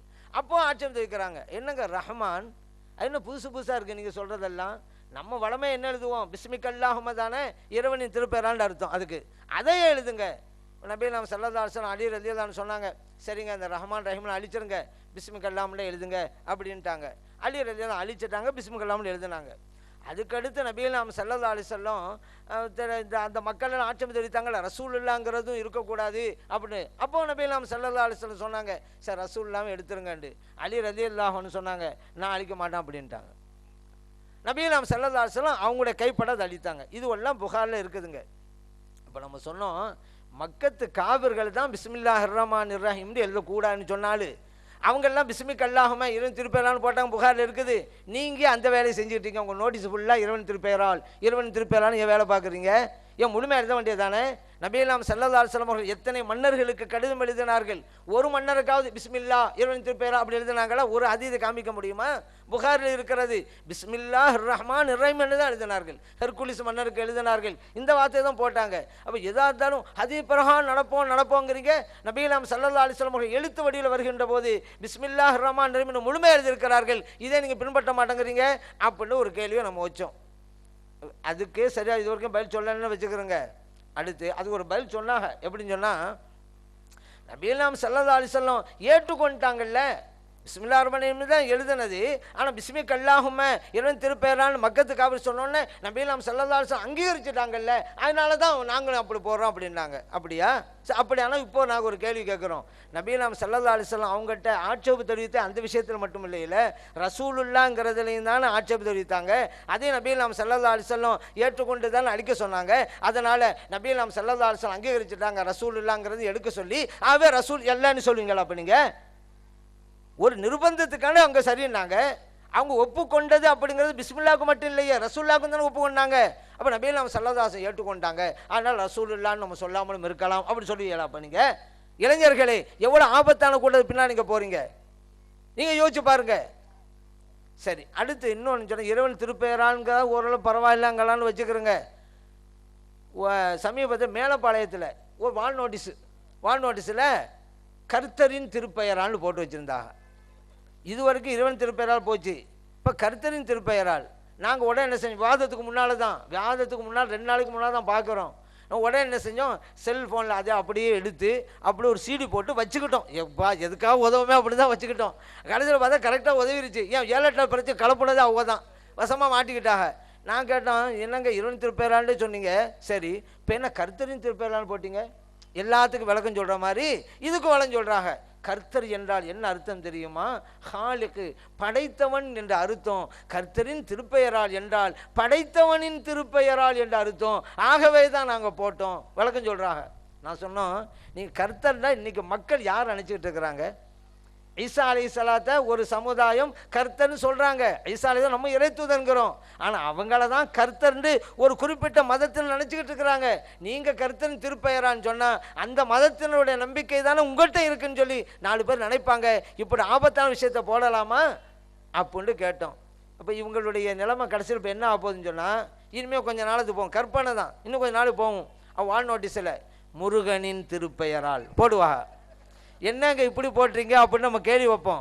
அதுக்கு ஒரு விளக்கம் சொல்லுவாங்க. முருகன்டா என்ன அர்த்தம் தெரியுமா? அழகானவன் அர்த்தம். அழகு தமிழில் முருகன் என்ன அழகு. நபியெல்லாம் ஸல்லல்லாஹு அலைஹி சொல்லியிருக்கிறாங்கல்ல அல்லாஹ்வை பற்றி, இன்னல்லாஹ ஜமீலுன், நிச்சயமாக இறைவன் அழகானவன், யுஹிப்புல் ஜமால, அழகையே விரும்புவான். இது ஹதீஸில் பதிவு செய்யப்பட்டிருக்கையில் அதன் அடிப்படையிலே தான் நாங்கள் இப்படி போட்டோம். என்ன விளக்கம் சொன்னாலும் சொல்லுவார்கள். அதற்கும் தஞ்சாவூர் தலையாட்டி பொம்மையாக தலையை ஆட்டுறதுக்கு 4 இளைஞர்கள் இருந்து கொண்டு தான் இருப்பாங்க. என்ன சொன்னாலும் சரி. உங்களுக்கு இந்த தர்காவை எதிர்த்துட்டு யார் என்ன சொன்னாலும் ஓகே. தர்காவை ஏற்கிறாங்கல்ல, ஒரு ஆள் தர்கா ஏற்றுட்டாக்கா அவர் தௌஹீத்வாதி. அந்த ஆள் குர்ஆனில் தப்பு இருக்குது, அதில் தப்பு இருக்குது, அல்லாஹ் சரியில்லை, அல்லாஹ் உருவம் இருக்குது, என்ன சொன்னாலும் ஓகே தான். ஏன்னா அவர் தர்காவை எதிர்க்கிறார். என்ன தௌஹீதுண்டா? தர்காவை எதிர்க்கிறது தான் தௌஹீத் நினச்சிட்டு இருக்கிறாங்க. ஆனால் தர்காவை ஏற்றுக்கிட்டு எவ்வளவு ஆபத்தான விஷயங்கள்லாம் சொல்லிட்டு இருக்கிறாங்க. இந்த அப்பாவி இளைஞர்கள் உணராமல் இருக்காங்களா? ஆனால் உணர்ந்துட்டாங்க, நிறைய பேர் உணர்ந்து வந்துட்டாங்க. இன்னும் சில பேர் இருந்துக்கிட்டு இருக்காங்களே, அவங்க மேலே கவலைப்பட்டு நம்ம சொல்லிட்டு இருக்கோம். காரணம் நரகத்துக்கு போயிடக்கூடாது அப்படிங்கிறதுனால. அடுத்து இவங்க இன்னொன்று, நாங்கள் எப்படி அவரோட அறியாமை பல விஷயங்களில் வெளிப்படுத்தினாங்க. அதில் ஒரு உதாரணத்தை ஒன்று சொல்கிறேன். குர்ஆனில் வருது, பிஸ்மில்லாஹி மஜ்ரேஹா வ முர்சாஹான்னு வருது. மஜ்ரேஹா அப்படின்ட்டு அரபி மொழியில் இந்த ரே அப்படின்ற ஓதுறது இருக்குதா, மஜ்ராஹா அப்படி தான் இருக்கணும். ஆனால் நாங்கள் மஜ்ரேஹான்னு ஓதுறோம். ஏன் அப்படி ஓதப்பட்டதுங்கிறனால அப்படி ஓதுறோம். அரபி மொழியில் அப்படி ஒரு உச்சரிப்பே இல்லை என்றாலும் கூட அது ஓதப்பட்டு கொண்டே வருகிறதுங்கிறனால நாங்கள் அப்படியே செய்கிறோம். அரபி மொழியில் அப்படி ஒரு உச்சரிப்பே இல்லை என்று அவருடைய அறியாமையை வெளிப்படுத்தினார். அதுக்கு ஒரு உதாரணம், அலிஃப் பே தே சே, இதெல்லாம் என்ன அரபி மொழியில் சொல்லக்கூடியதா? அரபி மொழியில் அலிஃப் பா தா சா அப்படி தான் சொல்லணும். நீங்கள் அலிஃப் பே தேங்கிறீங்க, இது கிடையாது. அதன் அடிப்படையில் தான் மஜ்ரேஹா அப்படி உச்சரிப்பு இல்லை, ஆனாலும் ஓதுறோம். ஏன் அப்படி ஓதப்பட்டு கொண்டே வருகிறது? இப்படி ஒரு அறியாமல் ஏற்படுத்துகிறாங்க. நம்ம சொன்னோம், ஏன் இப்படி உச்சரிப்பு இல்லைங்கிறீங்க? உங்களுக்கு தெரியலண்டா இல்லாமல் ஆயிருமா? அலிஃப் பே தேன்னு நம்ம சொல்லிட்டு இருக்கோம், உண்மைதான். அரபு நாட்டு மக்கள் எல்லாம் அலிஃப் பா தான்னு தான் ஓதி கொடுப்பாங்க. இன்றைக்கி அரபு நாட்டு போனீங்களாக்கா அந்த பிள்ளைகளுக்கு அரபி பிள்ளைகளும் போய் படிக்க போவாங்களா குரானு, அலிஃப் பா தா சா அப்படி தான் ஓதி கொடுப்பாங்க. ஏன் இன்றைக்கி கேரளா கூட போங்க, இன்றைக்கி இந்தியாவில் கேரளாவில் அங்கே அலிஃப் பா தா சான்னு தான் ஓதி கொடுக்குறாங்க. மற்ற மாநிலங்களில் தான் அலிஃப் பே தே சே. இது உருது மொழியில் அலிஃப் பே தேன்னு சொல்லிக் கொடுக்குறோம். அதை பிரகாரம் அரபி எழுத்து அப்படி தான் சொல்லிக் கொடுக்குறோம். ஆனால் உருது மொழியில் அப்படி இருக்கிறதுங்கனால இல்லை, அரபி மொழியிலேயே இப்படிப்பட்ட உச்சரிப்பு இருக்கிறது. அதற்கு பெயர் இமாலா. தஜ்வீது அது ஒரு சட்டங்க. வல்லுஹா வல்லைலி இதா சஜா நீ கேட்டிருப்பீங்க. இதே இன்னொரு கராத்து எப்படி தெரியுமா, வல்லுஹே வல்லைலி இதா சஜே அப்படி ஒரு கராத்து இருக்குது. காஃப் ஹா யா ஐன் சாது. இன்னொரு கராத்து காஃப் ஹே ஏ ஐன் சாது அப்படி ஒரு கராத்து. இதுக்கு இமாலாம்பாங்க. சாய்த்து ஓதுவது ஆ அப்படிங்கிறத ஏ அப்படி ஓதுறது இமாலா. சாய்த்து இருக்குது. இதை நம்ம சாதாரணமாக பார்க்கலாம், பெரிய ரிசர்ச்செல்லாம் தேவையில்லை. இன்னமும் இருக்குங்கிறாங்களேண்டு நீங்கள் அன்றாடம் ஓதுறதை நீங்கள் பார்க்கலாம். நீங்கள் அல்ஹம்து சூரா ஓதுறீங்கல்ல, ஈயாக்க நஅபுது வ ஈயாக்க நஸ்தாயின் அப்படி தான் ஓதுறீங்க. இமாலா தான் அது. ஈயாக்க என்றாலே இமாலா தான், சாட்சி தான் ஓதுறீங்க. ஏன் முறையாக ஓதுறதா இருந்தால் ஈயாக்கா அப்படி தான் ஓதணும். காப் ஜபர் கா தானே, காப் ஜபர் கா ஈயா கா அப்படி தான் ஓதணும். அப்படி ஓதுறது நம்ம மட்டும் இல்லை, அரபு நாடுக்காரவங்க கூட அப்படி ஓதுறது இல்லை. ஈயா கே நஅபுது இந்த காங்கிறது கேன்னு வந்துருச்சு. இதான் இமாலாகுது. சர்வ நம்ம எல்லாம் ஓதிட்டு தான் இருக்கிறோம். அதே போல் ஸிராத்தல்லதீன அன்அம்த அலைஹிம் முறையா இது இமாலா தான். அன் அம் தேங்கிறோம். முறையாக சொல்கிறதா இருந்தால் தே ஜபரு தா அன் அம் தா அலைஹிம் அப்படி தான் ஓதணும். யாரா ஓதுறோமா? நம்ம மட்டும் இல்லை, அரபு நாள்லேருந்து சீடிகள்லாம் வருது, கரா சீடி சுதேசனம் ஓதுறாருல பாருங்கள், அன் அம் தே அலைஹிம் தான் ஓது. அதான் இமாலா. இது இப்படி ஓதுறது அரபு மக்களுக்கு மத்தியில் இருக்கிறது, நம்மளும் செஞ்சுட்டு இருக்கோம். அவங்க சொல்கிறாங்க அரபில் இப்படி உச்சரிப்பே இல்லை, இப்படி முறையே கிடையாது, ஆனால் நாங்கள் செய்கிறோம். அப்படி ஒரு அறியாமையை அங்கே வெளிப்படுத்தி காட்டினார்கள். அவருடைய அறியாமை பல வகையில் வெளிப்பட்டதுங்க அந்த விவாதத்தில், ஒன்றல்ல இரண்டல்ல அப்படிங்கிறத நம்ம புரிஞ்சு கொள்ளணும். அதுக்கு அடுத்ததாக இவ இந்த அவளுடைய தர்ஜமாவுடைய ஒரு அட்டவணை போட்டிருக்காங்க. குர்ஆனில் எழுத்துப்பிழை எத்தனை இடத்துல உண்டு காப்பி அடித்தது அடித்தான் காப்பி ஏதோ ஒரு இடத்துல போட்டிருந்தா அப்படியே தூக்கி போட்டாங்க கொஞ்சம் யோசிக்காமல். அவங்க எழுதிட்டு வரும்போது 21 பிழைகள் இருக்குதுன்னு சொல்கிறாங்க. ஆனால் கட்டத்துக்குள்ளே 19 தான் இருக்குது. நாங்கள் ஏங்க காட்சி அடித்தான் காப்பி ஏங்க சரிங்க. அந்த காலத்தில் சொல்லுவாங்க, அதாவது ஒரு இருக்கும், அதை பார்த்து அப்படியே நசுக்கு விட்டான், ஏன்னா அவன் எதை பார்த்து பிட்டு அடித்தானோ அதில் அப்படியே இருக்குன்னு சொல்லி.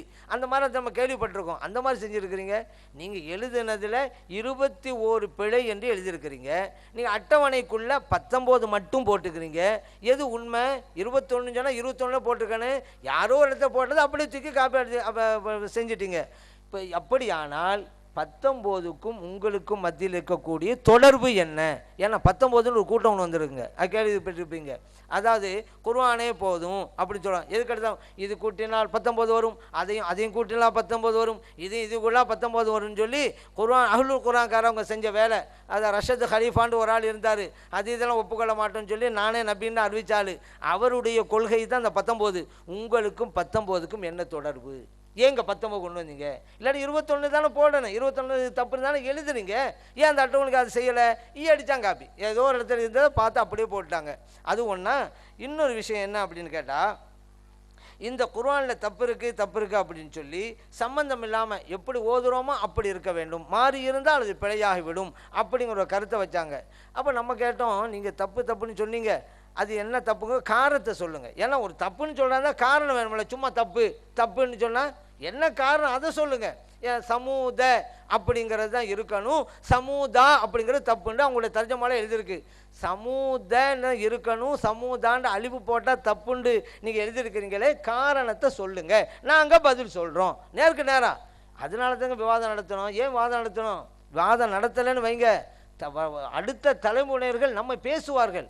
என்னங்க யாரோ ஒரு ஆள் வந்தாராம், குர்ஆன்லேயே தப்பு இருக்குண்டாங்களாம், யாரும் போய் கேட்கலையா? ஒரு ஆள் போய் கேட்கலையா? கேட்டார்கள் அப்படிங்கிறதான் வரல. அதுக்காக தான் போனோம். சும்மா நம்முடைய அவர் தப்பு எழுதினாக்கா மேடையில் அது அப்படி எழுதியிருக்கிறார் தப்பு அது பெருசு இல்லை. முன்னால் உட்காந்து என்னங்க தப்பு நீங்கள் இல்லைங்க சொல்லுங்கள், நாங்கள் பதில் சொல்கிறோம். இதற்காகத்தான் வாதம் செஞ்சோம். வாதம் என்றாலே நேருக்கு நேராக உட்காந்து இப்போ சொல்லுங்கள் பதில் சொல்கிறோன்னு அர்த்தம். அதை தான் நாங்கள் செஞ்சோம். சமூதாண்டு தப்புன்னு போட்டிருக்கீங்களே, என்ன காரணத்தினால? உண்மையிலேயே என்ன காரணமோ சொல்லியிருக்கணுமா இல்லையா? காரணம் சொல்லலை. என்னதுமா சொன்னாங்க? சில இடங்களில் சமூத என்று இருக்கிறது அலிஃப் இல்லாமல், இன்னொரு இடங்களில் சமூதா அலிஃப் போட்டிருக்குது. சமூத என்பது சரி என்றால் சமூதா என்பது தவறு, சமூதா என்பது சரி என்றால் சமூத என்பது தவறு. இதுதான். நீங்களே முடிவெடுங்க. இது சப்புன்னா அது ஏன்னு சொல்லுங்க, அது ரைட்டுன்னா இது ஏன்னு சொல்லுங்க. எங்கிட்ட ஒப்படைச்சிட்டாங்க. இதுக்கு வாதம் தேவையில்லையே. சாதாரணமாக எங்களை கூப்பிட்டு கேட்டால் நாங்கள் சொல்லியிருப்போமே. ஏன் வாதம் வந்தீங்க? சார் அது மட்டும் இல்லை, நீங்கள் இப்போ எது தவறு எது ரைட்டுங்க இப்போ தெரியாமல் நிலை தான் இருக்கிறீங்க. இது தவறென்றால் அது சரி, அது தவறென்றால் இது சரி. அப்படி உள்ள நீங்கள் உங்களுடைய தர்ஜமாவில் சமூதா என்பது தவறு, சமூத என்று தான் இருக்க வேண்டும் என்று ஏன் எழுதுறீங்க? இப்போ எங்கிட்ட ஒப்படைக்கிறீங்க. இது சரியா அது சரியா நீங்களே முடிவு பண்ணுங்கிறீங்க. ஆனால் உங்கள் தர்ஜமாவில் இது தவறு இது சரின்னு போட்டிருக்கீங்க. அப்போ என்ன ஆகி போச்சு?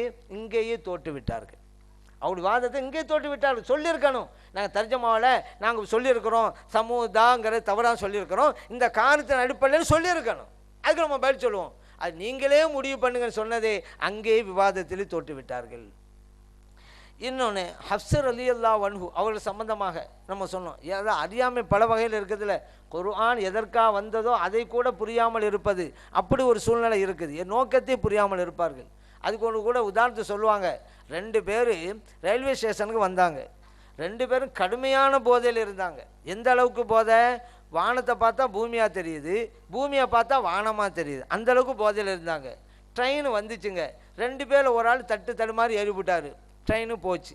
இன்னொரு ஆள் ஏறலை, அழ ஆரம்பிச்சிட்டாரு. ரயில்வே ஸ்டேஷன் மாஸ்டர் கேட்டார், ஏன்ப்பா அழுவுற? இந்த ஆள் நடந்ததையெல்லாம் சொன்னான். இப்போ அவர் சொன்னார், ஏன்ப்பா குடித்தே தான் குடித்த, ஒரு அளவோடு குடிக்கக்கூடாது.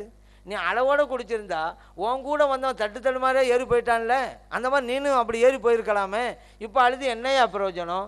அதுக்கு அந்த ஆள் சொன்னான், சார் என்னால் ரயில் ஏறி போக முடியலேன்னு நினச்சி இப்போ நான் அழலை, என்னை வழியேறி போந்தவன் ரயில் ஏறி போயிட்டான்னு நினச்சி அழுதுகிட்டு இருக்கான் அப்படின்னா.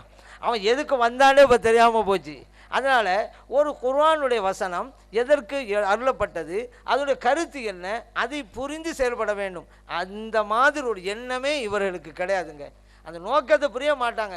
இவருடைய அறியாமையை தான் வெளிப்படுத்தி கொண்டே இருப்பார்கள். ஹஃப்ஸர் ரலியல்லாஹு அன்ஹு அவருடைய ரிவாயத்தை தாங்க நம்மெல்லாம் ஓதிட்டுருக்கோம். ஏன்னா சபக்கரான்னு சொன்னாங்க. 7 காரிகளை ஒத்தவங்க தான் ஆசிம் ரலியல்லாஹு அன்ஹு. அவருடைய மாணவர் தான் ஹஃப்ஸர் ரலியல்லாஹு அன்ஹு. அவங்க எப்படி ஓதுனாங்களோ அதைத்தான் இந்த உலகத்தில் உள்ள எல்லா முஸ்லிம்களும் நீங்கள் ஓதிக்கிட்டே இருக்கிறாங்க. ஆப்பிரிக்கா கண்டத்தை தவிர, ஆப்பிரிக்கா கண்டாவில் சூடான் நாடு, மொராக்கா நாடு, அங்கெல்லாம் வர்ஷர் ரலியல்லாஹு அன்ஹு அவர்களுடைய கராத்தின் அடிப்படையில் ஓதிட்டு இருக்கிறாங்க. அப்படி 2 வகையாக நடக்குது. பெரும்பாலான இப்படி தான். அவங்க என்ன தெரியுமா சொல்கிறாங்க வாதத்தில், ஹஃப்ஸ் என்பதெல்லாம் ஒரு ஆள் கிடையாது, அப்படிலாம் ஒன்று கிடையாது. யார் சொன்னதை ஹஃப்ஸ் என்று? ஹஃப்ஸ்ன்றா யார்? அவர் மோசமானவர். அங்கே இல்லைன்னு சொல்கிறதுக்காக வேண்டி ஹஃப்ஸர் ரலியல்லாஹு அவங்கள அவமரியாதை செய்கிறாங்க. நாங்கள் சொன்னோம், என்னங்க அப்படி ஒன்று இல்லைங்கிறீங்க அப்படின்னு சொல்லி ஒரு சவுதியிலேருந்து கொண்டு வந்த குர்ஆனை காமிச்சோம். இது சவுதியில் அச்சடிக்கப்பட்ட நம்ம அடித்தது இல்லை, டில்லியில் அடித்தா டில்லிக்காரன் போட்டதுன்றவாங்க, பாம்பேயில் அடித்தா பாம்பேயில் போட்டது, பாகிஸ்தானா பாகிஸ்தானில் போட்டதுன்றவாங்கனால சவுதி அங்கே உள்ள உலமாக்கள்ல இதை ஊர்ஜிதம் செஞ்சதுனால அந்த குர்ஆனை காமிச்சோம். பாருங்கள், அந்த குர்ஆனுடைய கடைசி பக்கத்தில் இந்த குர்ஆன் ஹஃப்ஸர் ரலியல்லாஹு அன்ஹு அவர்களுடைய அந்த அறிவின் பிரகாரம் அச்சடிக்கப்பட்டிருக்கிறது. அவர்கள் எப்படி ஓதுனாங்களோ அந்த முறை அதை எடுத்து காமிச்சோம். சொல்கிறாங்க, அது என்ன பிரஸ்காரம் போட்டதில்லை, அது பிரஸ்காரம் போட்டதெல்லாம் ஆதாரமா? பிரஸ்ஸில் யாரும் எப்படி வேண்டுமானாலும் போடுவான், அதனால் அதை ஏற்றுக்கொள்ள மாட்டோம் அப்படின்ட்டாங்க.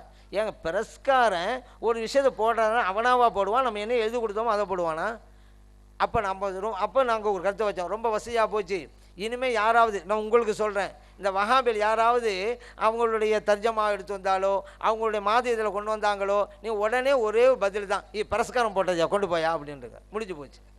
இல்லை தர்ஜமாவில் இப்படி இருக்க எழுதுக்க, பிரஸ்காரம் போட்டு கொண்டு போ, ஏகத்துவ பத்திரிகை கொண்டு வருவாங்க, இப்படி இருக்கா இப்படி இது பிரஸ்காரம் போட்டதா கொண்டு போப்பா அப்படின்னுங்க. தீன்குல பெண்மணியை கொண்டு வருவாங்க, பிரஸ்காரம் போட்டது கொண்டு போ அப்படின்னுங்க. ஏன் ரொம்ப வசதியாக போச்சுல? என்ன எழுதி கொடுத்தோமோ அதுதானே போடுவான் பிரஸ்காரம், அது கூட தெரியாதா? சரி, அந்த சவுதியில் இருக்கக்கூடிய உலமாக்களுக்குமா விஷயம் தெரியல, உலகத்தில் கூட எல்லாருக்கும் தெரியல. இதில் வேற சொல்கிறது, இது உலகம் எல்லாம் சொல்கிறாங்கல்ல குர்ஆன், அதனால் குர்ஆன் ஹஃப்ஸர் ரலியல்லாஹு அவங்க ஓதுனாங்கிறனால கிடையாது, உலகம் எல்லாம் சொல்கிறாங்க அதனால தான் ஒப்புக்கொள்கிறோம். சரி, உலகமெல்லாம் இது குர்ஆன் சொல்கிறாங்க, ரைட்டு தான். அதே போல தான் உலகமெல்லாம் இது ஹஃப்ஸர் ரலியல்லாஹுடைய ரிவாயத்தை அறிவிப்பின் பிரகாரம் தான் ஓதப்படுதுங்கிறது உலகமெல்லாம் சொல்கிறாங்களே. இந்த உலகத்திலேயே மறுத்த கூட்டம் நீங்கள் 4 பேர் தானாங்க, வேறு யாருக்கும் மறுத்தா?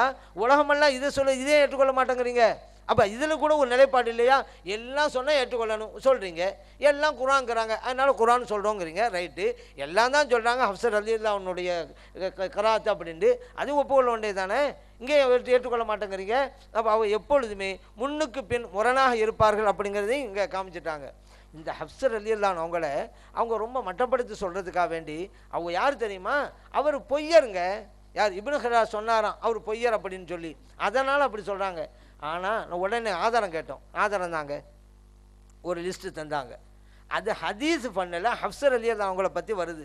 அதில் நல்லவர்கள்னு சொன்ன பட்டியலில் தான் விட்டுவிட்டு இவர்களுக்கு எது தேவையோ அதனால் இப்னு ஹிராஸ் அப்படி சொல்லியிருக்கிறார் பொய்யர் என்று, ஆகவே ஹஃப்ஸை நாங்கள் ஏற்றுக்கொள்ள மாட்டோம் அப்படின்னாங்க.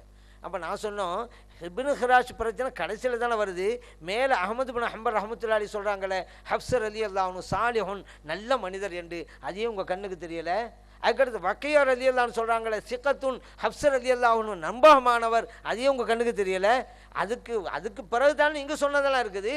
மேலேருந்து படிக்கும் பொழுது நல்லவைகளாக சொன்னதையெல்லாம் இரட்டடிப்பு செஞ்சுட்டு உங்களுக்கு யார் பொருத்தமாக சொல்லணுமோ அப்படி சொன்னதுனால அதை மட்டும் கொண்டு வரீங்களே, இது எவ்வளோ பெரிய இரட்டடிப்பு அப்படின்னு சொல்லணும். சரிங்க, இப்போ இன்னொரு பாயிண்ட்டு, இப்போ இப்னு ஹிராஸை கொண்டு வந்தா அல்ல, இப்னு ஹிராஸ் பொய்யர்னு சொல்லியிருக்கிறார் ஹஃப்ஸ் ரலியல்லாஹு அவங்க பற்றி, ஆகவே நாங்கள் இதை ஏற்றுக்கொள்ள மாட்டோம் அப்படின்னாங்க. சரி, அந்த இப்னு ஹிராஸ் நீங்கள் நெஞ்சு மேலே கை கட்டிங்கல்ல, அந்த ஹதீஸை பற்றி என்ன சொல்லியிருக்காங்க அதை பார்க்கணும்ல. அதனால் எப்போ இப்னு ஹிராஸை இவங்க எடுத்துட்டாங்களோ, இன்னைக்கு யாரெல்லாம் அந்த கூடாரத்தில் இருந்து நெஞ்சில் கை கட்டுறாங்களோ அந்த தார்மீக உரிமையை இழந்து விட்டார்கள் தூத்துக்குடி வாதத்துக்கு பிறகு. ஏன் தெரியுமா? அந்த ஹதீஸில் சிமாக்கு இடம் பெறாரு.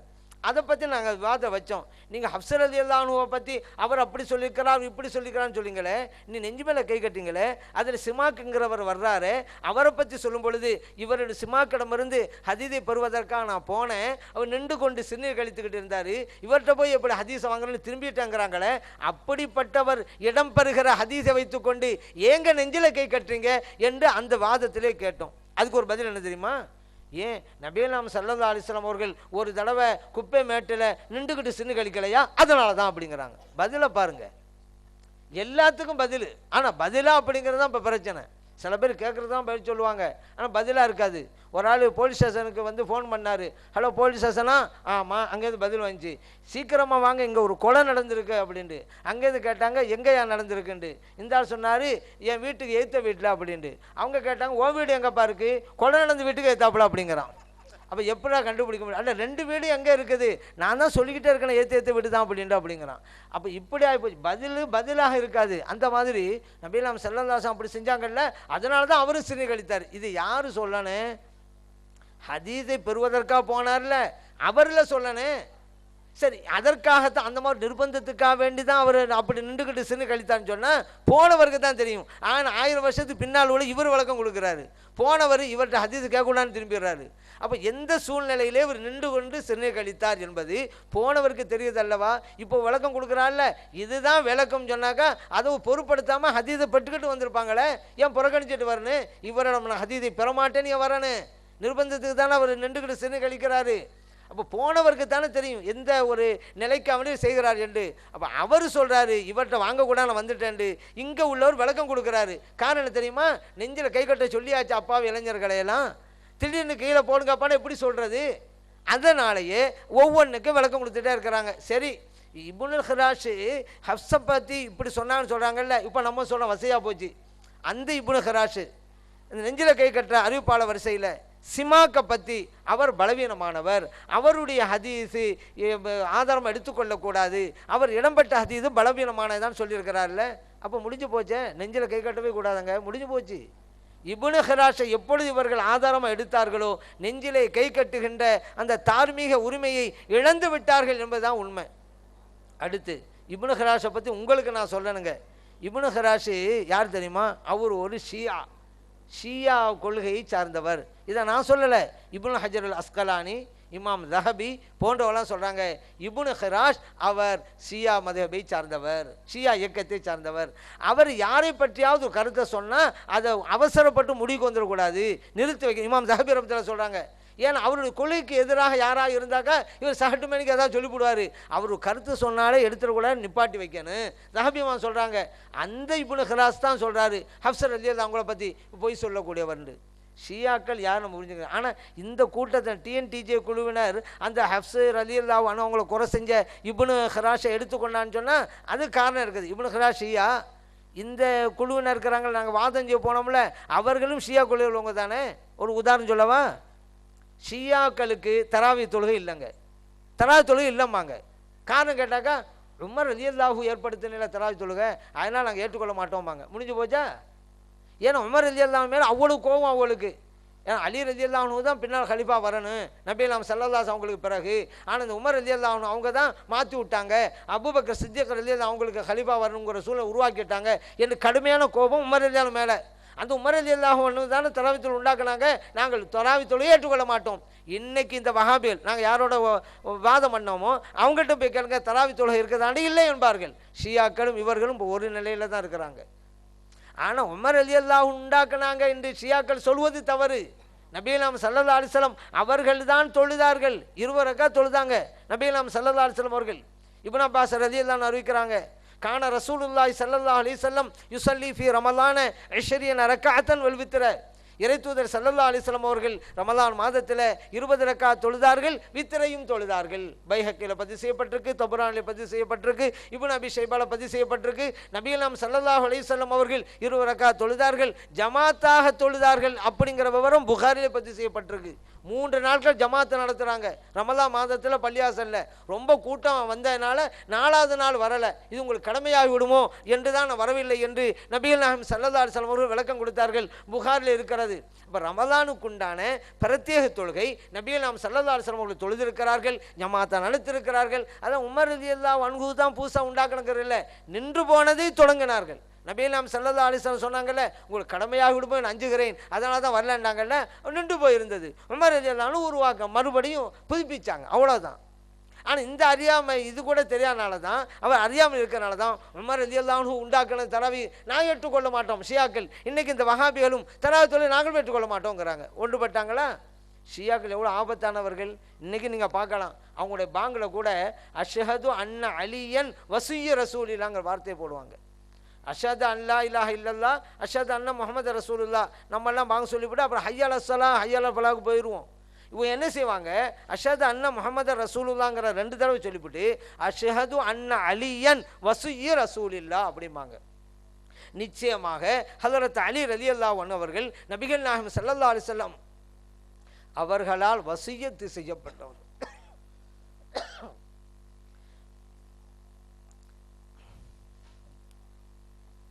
வசியத்து செய்யப்பட்டவர்கள் என்று இன்னைக்கு சொல்லிட்டு இருக்காங்க பாங்கல.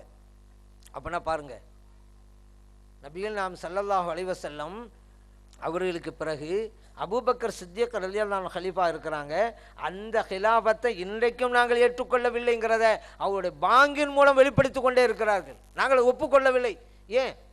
நபிகள் நாயகம் ஸல்லல்லாஹு அலைஹி வஸல்லம் அலி ரலியல்லாஹு அன்ஹு அவங்க தான் எனக்கு பிறகு கலீஃபான்னு வசியத் செஞ்சுட்டு போயிருக்கிறாங்க அப்படிங்கிற பிரகடனத்தை இன்றைக்கும் அவருடைய பாங்கில் சொல்லிக்கிட்டு இருக்கிறாங்க.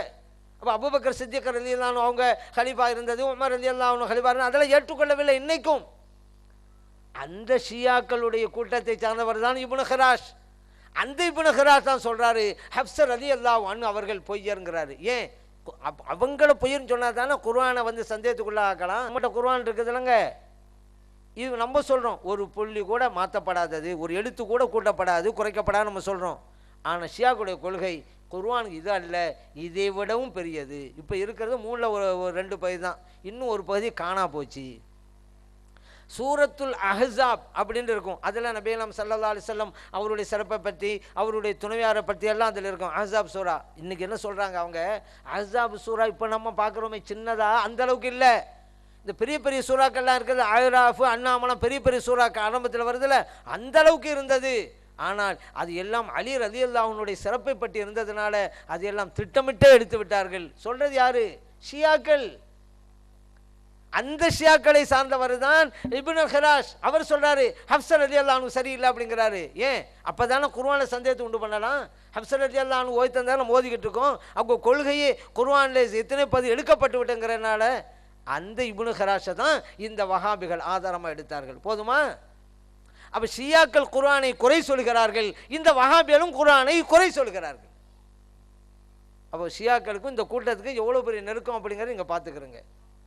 இப்படி அந்த குர்ஆன் எழுத்துப்பிழை இருக்குங்கிறதுக்காக வேண்டி இல்லாத கருத்துக்களை எல்லாம் பல்வேறு இடங்களில், ஆனால் அவருடைய அறியாமை வெளிப்படுத்தினார்கள் சில இடங்களில் என்பதை நம்ம புரிஞ்சு கொள்ளணும். அடுத்ததாக நீங்கள் எல்லாம் இந்த சூரத்தில் ஓதும்போது பார்ப்பீங்க, லாக்கின்ன ஹுவல்லாஹு, லாக்கின்னு தான் ஓதணும், ஆனால் லாக்கின்னாலும் எழுதப்பட்டிருக்கும், அலிஃபுக்கு மேலே சின்ன ஒரு ரவுண்டு போட்டிருக்கும். நீங்கள் பல இடங்களில் பார்க்கலாம், அலிஃபுக்கு மேலே இந்த ரவுண்டு சின்ன ரவுண்டு போட்டால் அந்த அலிஃபை நீட்டி ஓதாதீங்கன்னு அர்த்தம். குர்ஆன் ஓதக்கூடியவங்களுக்கு தெரியும். நிறைய இடங்கள் மலை இஹி மலாண்டு இருக்கும், மலை இஹின்னு தான் ஓதணும், அலிவுக்கு மேலே ஒரு சின்ன ரவுண்டு இருக்கும். சின்ன ரவுண்டு அலிவுக்கு மேலே போட்டால் அதை நெடிலாக்கக்கூடாது அப்படின்னு அர்த்தம். இங்கே லாக்கின்னா அப்படி எழுதப்பட்டிருக்கு, அலிவுக்கு மேலே சின்ன ரவுண்டு. அவங்க சொல்கிறாங்க அங்கே அலிவு தப்பாக எழுதப்பட்டிருக்கு, அதனால தான் ஓதக்கூடாதுன்னு எழுதி வச்சுருக்காங்க. அவங்களோட அறியாமை வெளிப்படுத்திட்டாங்க. ஏன்னா அரபி மொழியில் நான் அப்படிங்கிறதுக்கு அணங்க, அணன்னு சொன்னாலும் எழுதுறது அணாண்டு தான். அலிஃபு நூன்னு அலிஃபு இருக்கும், ஆனா அப்படி தான் சொல்கிறது அணை. அங்கே லாக்கின்னுங்கிறது லாக்கின் பிளஸ் அணை அப்படி தான் இருக்கணும். ஆனாலும் நான் கூறுகிறேன், ஹுவ அவன், அல்லாஹ் அல்லாவா இருக்கிறான், ரப்பி எனது ரப்பு. இதை சொல்கிறாங்க. அப்படிலாம் அங்கே அலிஃபு இல்லை, அது தப்பு, அலிஃபு எழுதப்பட்டுக்கூடாது. நான் சொன்னால் எழுதப்பட்டுக்கூடாதா அப்படின்னு சொன்னால் கிராமர் பிழையில் அங்கே வந்துடும். லாக்கின்ன அலிஃபு தூக்கிடுவோம், ஹுவாண்டு வருது, அது கிராமர் பிழையில். லாக்கின்ன ஹூவாண்டு வராது, லாக்கின்ன ஹூ அப்படி தான் சொல்லணும். இது கிராமர் பிரச்சனை. பொதுமக்கள் உங்களுக்கு இது புரிய வாய்ப்பு இல்லை. காரணம் வந்து அரபி கூட கிராமர் பிரச்சனை. லாக்கின்ன ஹுவ என்ற ரெண்டு வார்த்தையை சேர்த்தால் லாக்கின்ன ஹூ அப்படின்னு தான் சொல்லணும். இவங்க அலிஃபை தூக்கிட்டா கிராமர் பிழை இருக்குன்னு வந்துடும். நாங்கள் சொன்னோம் லாக்கின் பிளஸ் அணை, இதை நாங்கள் மட்டும் சொல்லலை, புகாரில் இருக்குது, இப்னு கசீரில் இருக்குது, தப்சீர் தப்ரீயில் இருக்குது, தப்சீர் குர்துபியில் இருக்குது. ஏங்க இது தப்புங்கிறீங்க? இதில் வேறு சொல்கிறது. இப்படி ஒரு விளக்கம் சொல்வது லூசுத்தனம். எது? லாக்கின் பிளஸா, ஆனாலும் நான் கூறுகிறேன் என்று விளக்கம் கொடுத்தா லூசுத்தனமா? அப்படி அர்த்தம் வச்சா குஃபுரில் போயிடுவாராம். இப்போ நாங்கள் கேட்டோம், அப்போ இப்படி அர்த்தம் கொடுத்தா லூசுத்தனன்ட்டீங்க. இமாம் புகாரி ரஹ்மத்துல்லாஹி அலைஹி புகாரியிலே கொண்டு வந்திருக்கிறாங்க. லாக்கின்னா ஹுவல்லாங்கிற வசனத்தை போட்டுட்டு இதை லாக்கின்னா அப்படிங்கிறது லாக்கின் பிளஸ் அணை அப்படின்ட்டு புகாரில் இருக்குது. அப்போ உங்கள் பிரகாரம் புகாரி இமாம் லூசுத்தனம் பண்ணியிருக்காங்களா? குஃபரில் கொண்டு போய் சேர்க்குங்கிறீங்க, புகாரி இமாம்பா காஃபிரா போயிட்டாங்களா? பதில் சொல்லுங்க. இப்போ இந்த மாதிரி இந்த கூடாரத்தினுடைய அந்த இளைஞர்களை யாராக நீங்கள் பார்த்தா விடாதீங்க. நீங்கள் இப்போ சொல்கிறீங்க லூசுத்தனம், புகாரி இமாம் லூசுத்தனமாக சொல்லுங்கன்னு சொல்லுங்கள். இன்னொரு கருத்து என்ன தெரியுமா? சொல்கிறது மதுஹபுடைய கித்தாபுகள் தப்பு இருக்கிறது, அசிங்கம் இருக்கிறது, எரிக்க வேண்டும் சொல்கிறது. ஏன்னா உங்களுக்கு தான் அசிங்கமாக பேசுகிறதோ இந்த மாதிரி கண்ணியம் இல்லாமல் பேசுகிறதோ ஒன்று புதுசு இல்லையில. இப்போ நம்ம கேட்குறோம், குர்ஆனுக்கு முரணான கருத்து மதுஹபுடைய கித்தாபில் இருக்குன்னு சொன்னால் எரிக்கணும். நீங்கள் இப்போ நீங்களே சொல்கிறீங்களே புகாரிலே குர்ஆனுக்கு முரணான ஹதீஸ் இருக்கிறது, அப்படியானால் புகார் எரிக்க வேண்டும் சொல்லுவீர்களா? சொல்லுங்கள். அப்பா இளைஞர்களே, நீங்கள் உங்களுக்கு வழிகாட்டுறாங்கல்ல வஹாபி ஆன்சாக்கள் கேளுங்க. மதுஹப் கிதாப் இருக்கணும்னு சொன்னீங்க, குர்ஆன் முரண் உண்டு. இப்போ நீங்கள் புகாரில் இருக்கக்கூடிய சில ஹதீஸ்களை ஏற்றுக்கொள்ள மாட்டோம், குர்ஆனுக்கு முரண்படுகிறதுங்கிறீங்க. அப்படினாலும் புகார் இருக்க வேண்டுமா? முஸ்லீமை இருக்க வேண்டுமா? நம்ம இந்த இளைஞர்கிட்ட கேட்கணும், இந்த இளைஞர்கள் வஹாபி ஆன்சாக்கிட்ட கேட்கணும். அதே போல் லூசுத்தனம் அப்படிங்கிறீங்களா, எவ்வளோ கடுமையான வார்த்தை இதுவெல்லாம். புகாரி இமாம் சொல்கிறது தான் நாங்கள் சொல்கிறோம். அப்போ தப்சீர் தபரி அவரும் லூசுத்தனமா? அவரும் காபிரா போயிட்டாரா? இப்னு கசீர் தப்சீர் இப்னு உலகமெல்லாம் ஃபேமஸு, அவரும் அது சொல்கிறாரு. அப்படினாலும் அவர் சொல்லுவது லூசுத்தனம், அவரும் காபிரா போயிட்டாரா? இதற்கெல்லாம் இந்த கூடாரத்தில் பதில் சொல்லி ஆக வேண்டும் அப்படிங்கிறதையும் இந்த நேரத்தில் நான் நினைவூட்ட விரும்புகிறேன். குர்ஆன்கிறது 7 வகையாக 7 கிராத்தாக அருள் இறக்கப்பட்டிருக்குது. இது நபிகள் ஸல்லல்லாஹு அலைஹி வஸல்லம் அவர்களே நமக்கு சொல்லி காட்டியிருக்கிறார்கள். அறியாமையினால் அதெல்லாம் அவங்க சொல்கிறதே இல்லை. அவங்க அறியாமையில் இருக்கிறாங்கல்ல, அதனால் அவங்க சொல்கிறதே இல்லை. உண்மை நிலை அதுதான். நபிகள் ஸல்லல்லாஹு அலைஹி வஸல்லம் அவருடைய காலத்தில் நடந்த ஒரு நிகழ்வை ஹதரத் உமர் ரலியல்லாஹு அன்ஹு சொல்லி காட்டுறாங்க. என்னென்னு கேட்டால், நான் ஒரு இடத்துல இருந்தேன், அங்கே ஹிஷாம்ங்கிற ஒரு தொழுகை நடத்தினார், ஃபுர்கான்கிற சூறாவை ஓதினார். நான் கேட்டுக்கிட்டே இருந்தேன். நபிகள் ஸல்லல்லாஹு அலைஹி வஸல்லம் அவர்கள் எனக்கு எந்த முறையில் சொல்லி தந்தாங்களோ ஓதி காமிச்சாங்களோ அப்படி ஓதாமல் வேறு வகையில் ஓதிக்கிட்டு இருந்தார். எப்படா இவர் முடியும்னா வெயிட் பண்ணிக்கிட்டு இருந்தேன். சலாம் கொடுத்த உடனே அவருடைய சட்டை பிடிச்சேன், கேட்டேன், என்னங்க நீங்கள் இப்படி ஓதுறீங்களே இந்த ஃபுர்கான் சூறாவை, இப்படி யாருங்க உங்களுக்கு சொல்லி தந்தது? அவர் சொன்னார், நபிகள் ஸல்லல்லாஹு அலைஹி வஸல்லம் இப்படி ஓத கற்று தந்தாங்க. சொன்னாங்க, அதனால தான் ஓதுறேன். இப்போ உமர் ரலியல்லாஹு சொல்கிறாங்க, அவங்கள பார்த்து கதப்த, நீங்கள் பொய் சொல்கிறீங்க. ஏன் இந்த சூறாவை எனக்கு நபி நாம் ஸல்லல்லாஹு அலைஹி வஸல்லம் ஓதி காமிச்சாங்களே, நீங்கள் ஓதுன மாதிரி இல்லையே, வேறு மாதிரி ஓதி காமிச்சிருக்காங்க அப்படி சொல்லிட்டு அவருடைய சட்டை பிடித்து கொண்டு அப்படியே கொண்டு போகிறாங்க நபி நாம் ஸல்லல்லாஹு அலைஹி வஸல்லம் அவங்ககிட்ட. யார சொல்லலாம், ஃபுர்கான் சூறாவை இவர் ஓதுனாரு, புதிய முறையில் ஓதுனாரு, நீங்கள் எனக்கு சொல்லி தந்தீங்கல்ல அந்த மாதிரி இவர் ஓதலை அப்படின்னு சொல்கிறாங்க. இப்போ நபி நாம் ஸல்லல்லாஹு அலைஹி சொன்னாங்க, அரிசிலு ஃபஸ்ட்டு அவருடைய விடுங்கங்க, கையை எடுங்க, அவர் சட்டனுங்க, அவரை விடுங்க அப்படி சொன்னாங்க. பிறகு சொன்னாங்க, இக்ரா யா ஹிஷாம், ஹிஷாம் அவர்களே இப்போ நீங்கள் ஓதுங்க, நான் சொல்லி தான் அந்த ஃபுர்கான் சூறாவை ஓதுனாங்க. எப்படி அங்கே ஓதுன தொழுகையில் அந்த மாதிரி நபி நாம் ஸல்லல்லாஹு அலைஹி சொன்னாங்க, கதாலிக்க உன்சிலத், இப்படித்தான் எனக்கு அருளப்பட்டது, முடிச்சுட்டாங்க.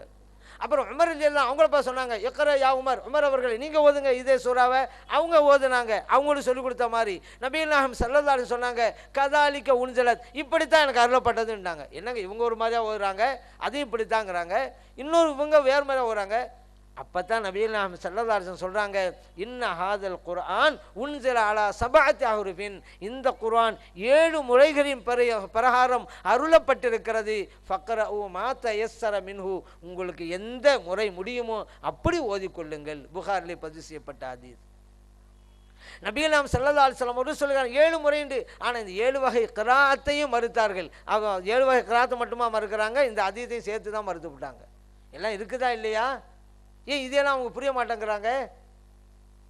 நபிகள் நாயகம் ஸல்லல்லாஹு அலைஹி வஸல்லம் அவருடைய ஹதீஸை மறுக்கிறாங்க. கடைசியில் அதான் நான் சொல்லுவேன், முன்னால் ஃபிக்ஹ் கிதாபில் குறை இருக்குன்னாங்க, அப்புறம் சஹாபா பெருமக்கள் மார்க்கத்தை விளங்கலை அப்படின்னாங்க, அதில் பிழை இருக்கிறதுனாங்க, அப்புறம் ஹதீஸிலே பிழை இருக்கிறது, ஆதாரபூர்வமாக இருந்தாலும் ஏற்றுக்கொள்ள மாட்டோம்னாங்க.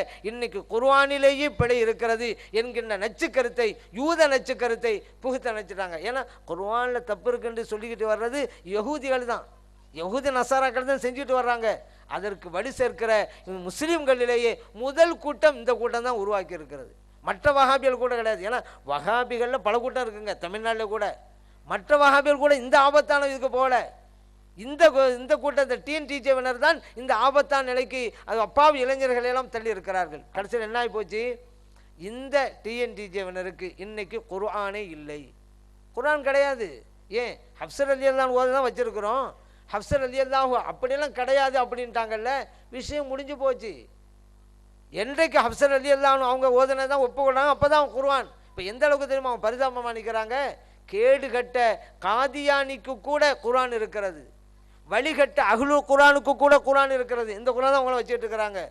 ஆனால் இந்த கூட்டத்தினருக்கு டிஎன்டிஜேவினருக்கு குர்ஆனே இல்லாமல் நடுத்தருவிலே நிற்கிறார்கள். ஏன்னா ஹஃப்ஸர் ரலியல்லாஹு அவனுடைய கிராத் அல்ல என மறுத்ததுனால அவங்களுக்கு குர்ஆனே கிடையாது. இப்போ அந்த நிலைக்குத்தான் தள்ளப்பட்டிருக்கிறார்கள். இவர்களுக்கு பின்னாலும் இந்த இளைஞர்கள் போக வேண்டுமா? யோசித்து பார்க்க வேண்டும். இளைஞர்களை திருந்துங்கள், அந்த கூடாரத்தை வெளியேறுங்கள். பிறகு இந்த எதையுமே அவங்க சொல்கிறது நாங்கள் சொல்லி யோசிச்சு பாருங்கள். சும்மா நாங்கள் சொல்ல ரைட்டு அப்படிங்கிறதில்ல, நீ கொஞ்சம் யோசிச்சு பார்க்கலாம். அல்லாஹ்வுடைய வேதத்திலேயே குறை இருக்கிறது, பிழை இருக்கிறதுன்னு சொல்லிட்டா இதுக்கு பிறகு இருக்க வேண்டுமா என்று நீங்கள் சிந்தியுங்கள். அல்லாஹ் நமக்கு தந்து அதுக்கு தானே, யார் என்ன சொன்னாலும் தலையாட்டுறதுக்கு இல்லையில, யோசிக்கணும் அல்லவா? யோசிச்சு பாருங்க, உண்மை உணருங்க. நம்முடைய நோக்கம் மறுமையில் வெற்றி. நாம் இந்த மண்ணுக்கு பிறந்தவர்கள் அல்ல, மறுமைக்காக பிறந்தவர்கள். நம்முடைய இலக்கு மறுமையின் வெற்றி. அவங்க சொல்ல இவங்க சொல்றான்னு சொல்லி அவங்க நடந்து போகிறேன் நானும் போகிறேன் போக முடியுமா? அதனால் உண்மையை உணருங்கள். அந்த கூடாரத்தில் வெளிவந்து நீங்கள் எல்லோரோடும் சுன்னத் ஜமாத்து மக்களோடு கைகோர்த்து கொண்டு சொர்க்கத்துக்கு செல்வதற்கு ஆயத்தமாகுங்கள். அப்படிப்பட்ட நல்ல தௌஃபீக்கை எல்லாம் வல்ல இறைவன் நமக்கு வழங்கிடுவானாக. ஆமீன். வல்ஹம்துலில்லாஹி ரப்பில் ஆலமீன். தற்போது ஒரு 5 நிமிடம் ஒரு கிளிப் போட்டு காட்டுவார்கள். இந்த திரையில எல்லோரும் நீங்கள் பார்க்கலாம்.